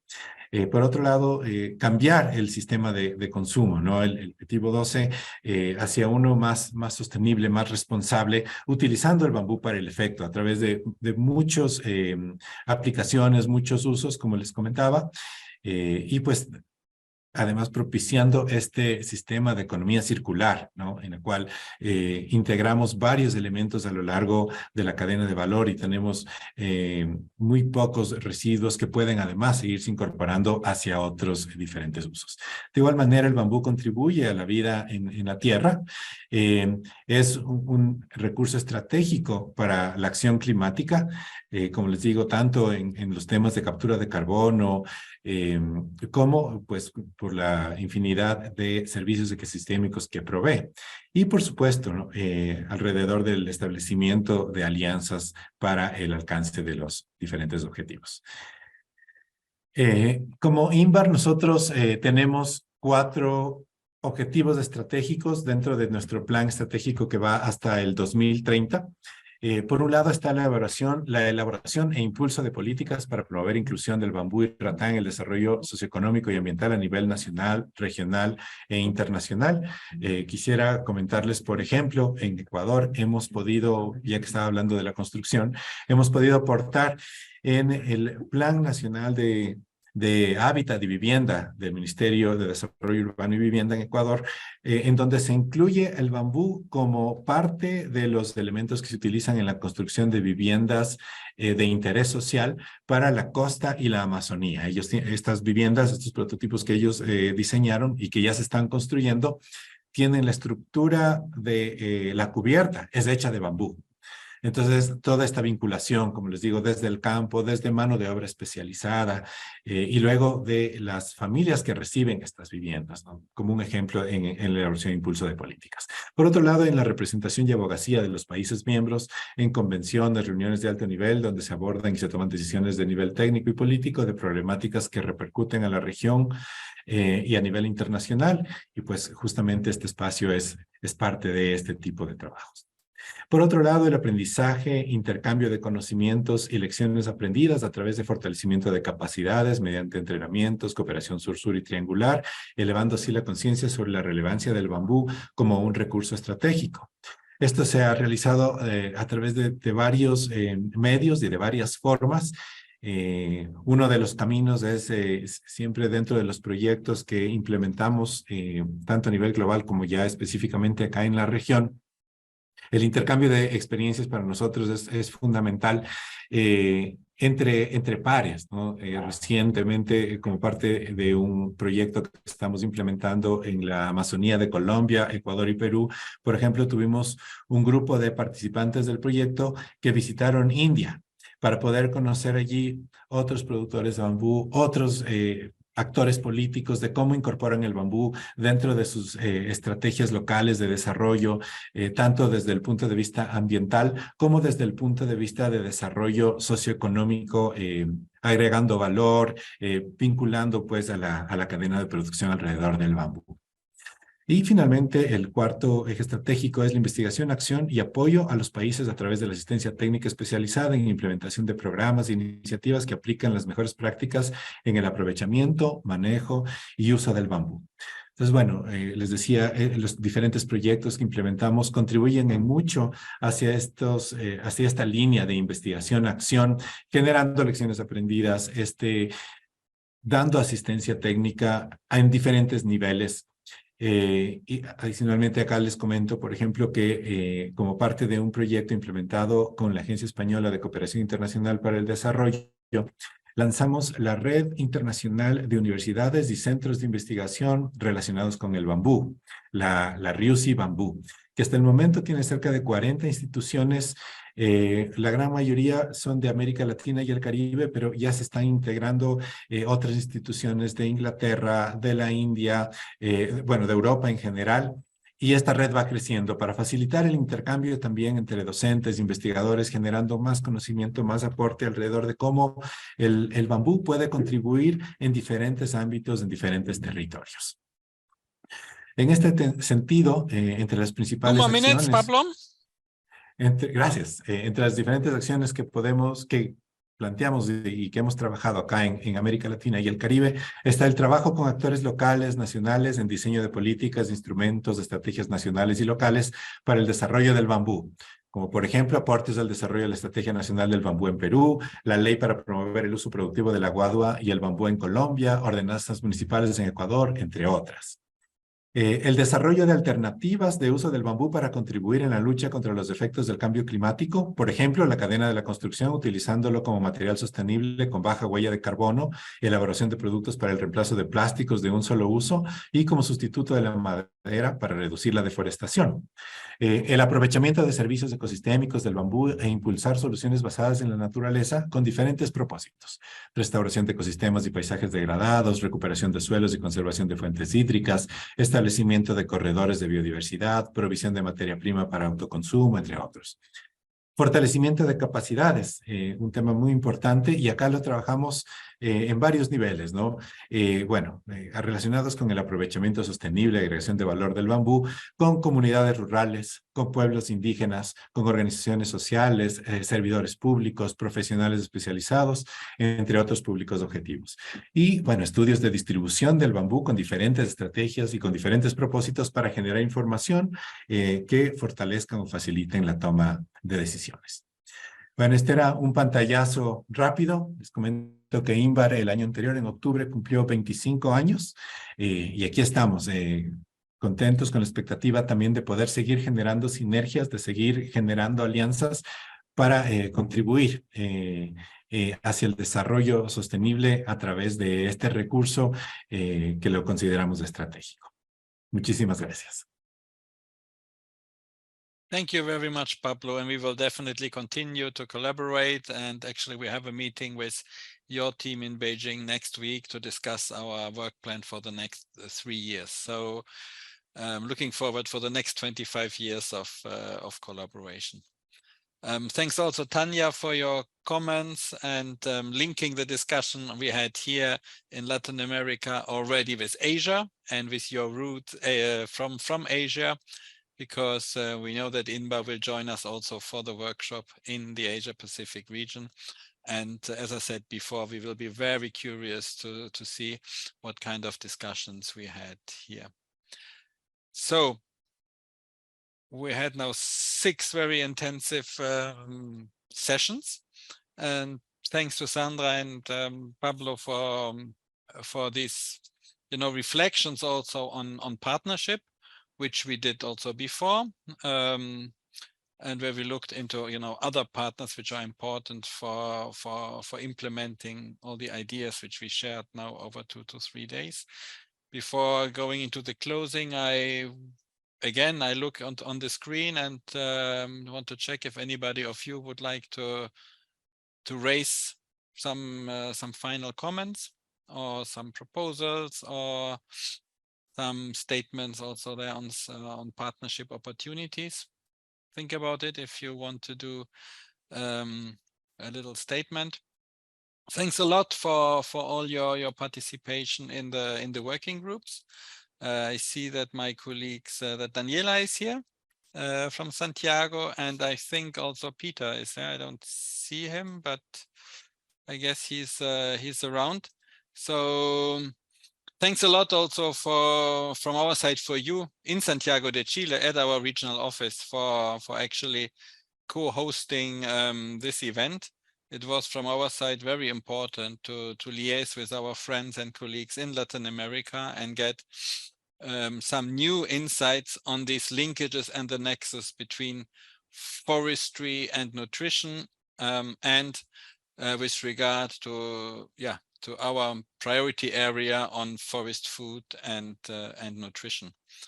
In this regard, Daniela, you and Peter, you missed the presentation before, but we have now 20 slides. We will share with you on the narrative, which basically underlines the importance of forest foods in the region, which provides clear, terminology, a vision which is anchored on different dimensions, putting healthy people and healthy landscapes in the middle, but then looking into these different dimensions of demand, supply, communities, culture, all these elements. And we had a deep dive into the 4 technical areas, and I will not repeat them now, but it was very good to see today that participants agreed to the summary which we provided and we discussed now in the beginning of the session. So with this, I believe that we could finish from our side the technical work. When I look at the objectives which we set ourselves is to facilitate knowledge exchange, and I think it was very intensive, and thanks in particular to the participants because the presentations were full of information, and I know that Daniela and Peter, you will be eager to get all this, this data which is out there, and it really tells exciting stories and success stories from the different countries.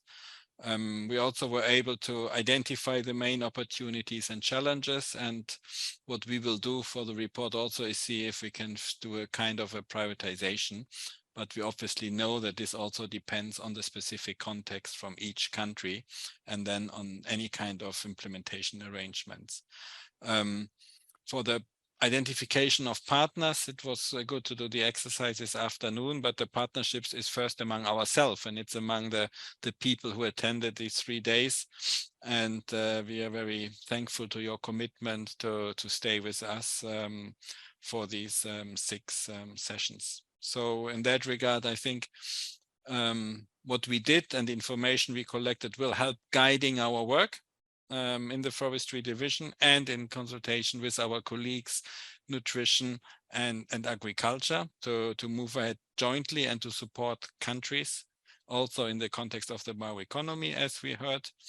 And we will feed this definitely, and again, that's one of the outputs, into regional and national and global processes. So I will talk to Peter and see how we can make a very little summary of what we discussed today at the upcoming Regional Forestry Commission, where the topic of non-wood forest products actually will be presented. So we can definitely, I'm sure that we can squeeze in 2 slides on the main conclusions, because that is very important. And that will then also help us in the resource mobilization efforts, which we will have as FAO together with our colleagues and with you actually as participants.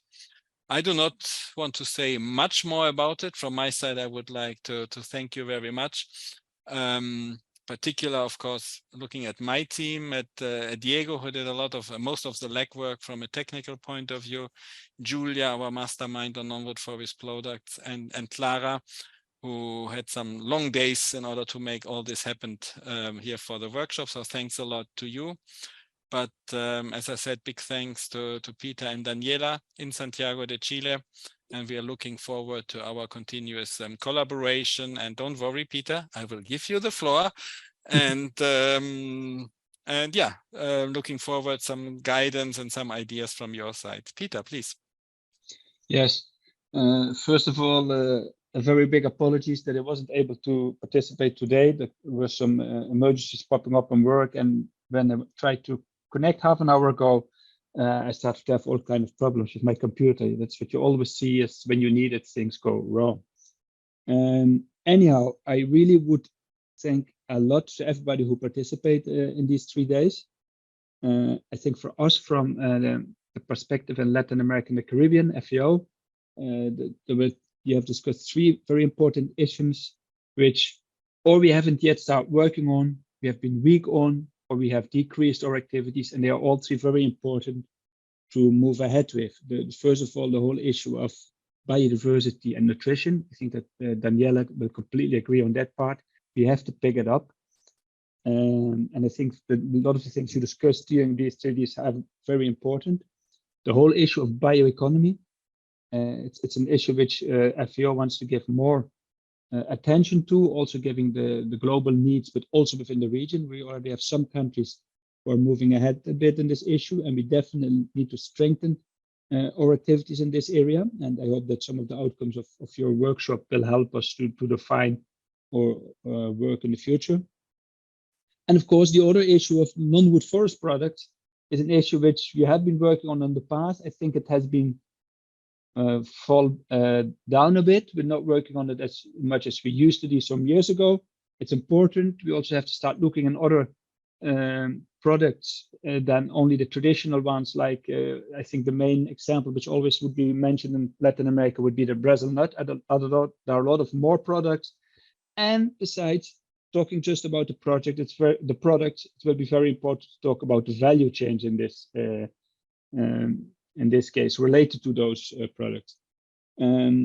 As Sven said, the outcome of this this workshop will definitely be of use during the next COFLAC meeting we have. That's the Commission on Forestry, where all the heads of forestry will meet for Latin America and the Caribbean, which will be the end of next month, where there will be one paper and one specific session about the themes you have discussed during these 3 days.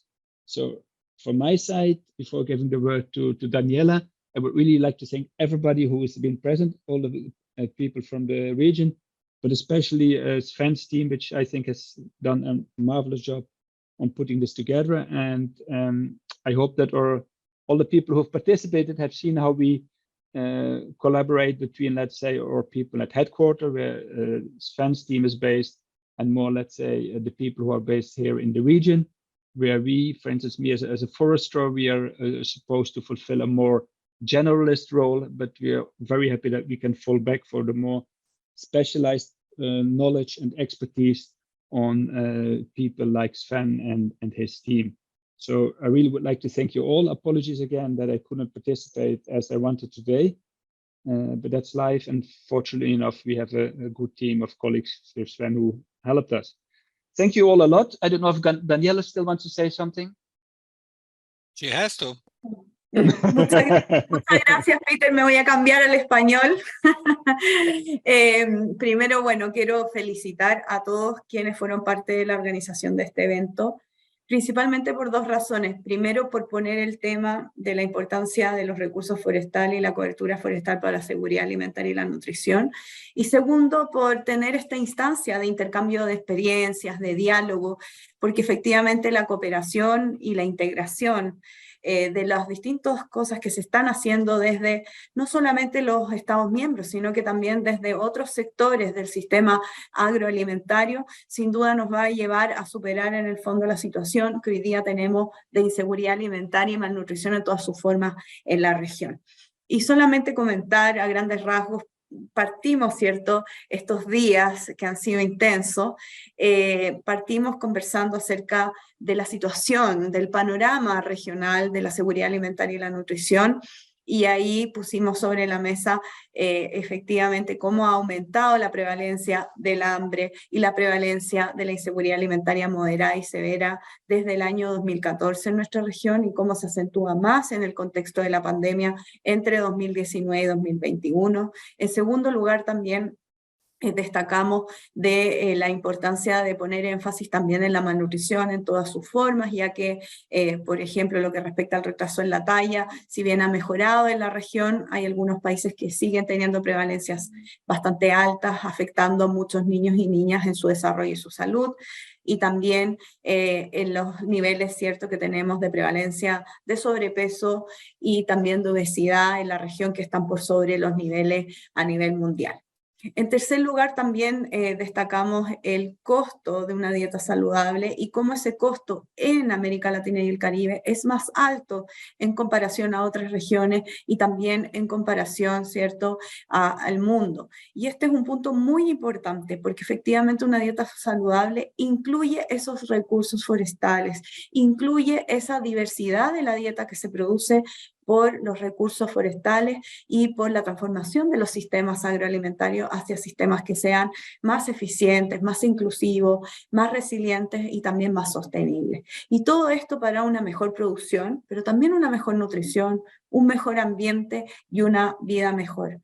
Por eso la invitación es a seguir teniendo estas instancias de diálogo, que ojalá efectivamente todas las presentaciones que tuvimos puedan intercambiar y seguir y continuar trabajando juntos para efectivamente potenciar todo lo que son los recursos forestales para la seguridad alimentaria y la nutrición. Así que muchas gracias por haberme invitado a compartir la presentación y a compartir estas experiencias, y agradecer y felicitar esta instancia, y esperamos seguir trabajando juntos con cierto headquarters en Roma y con todas las oficinas nacionales también apoyando a los Estados miembros para tener mejores políticas para una mejor seguridad alimentaria y nutricional y también para abordar el cambio climático. Gracias.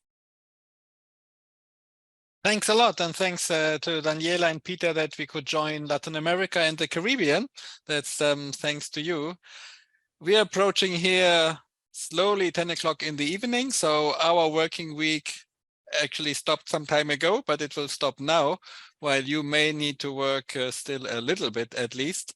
I would just like Diego to ask any final word from your side, Diego, as the mastermind behind that meeting, in Spanish or in English? Well, I will do it in Spanish. Ya que tengo la oportunidad de hacerlo. No, nada, agradecer principalmente, bueno, a los participantes, a Daniela, a Peter por apoyarnos en la organización y también por darnos el apoyo en seguir adelante con la temática en la región.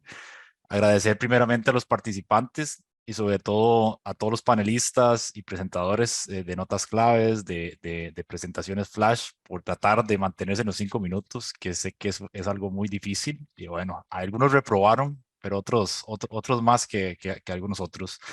Entonces, el agradecimiento es grande por el compromiso, por el conocimiento compartido, que es lo que apreciamos más, ¿no? Ese conocimiento y también la pasión que tienen para estos temas, lo cual es fundamental para poder seguir adelante en las agendas y poder posicionar el tema y lograr lo que envisionamos o logramos definir como visión colectiva en este taller. Solo palabras de agradecimiento y bueno, muy feliz y bueno, también a trabajar en los resultados para poder entregarles lo que prometimos, que es los buenos resultados del taller y un buen reporte para el seguimiento de la temática en la región. Gracias, Ben, también por la oportunidad y por la confianza de organizar este taller. Thanks a lot.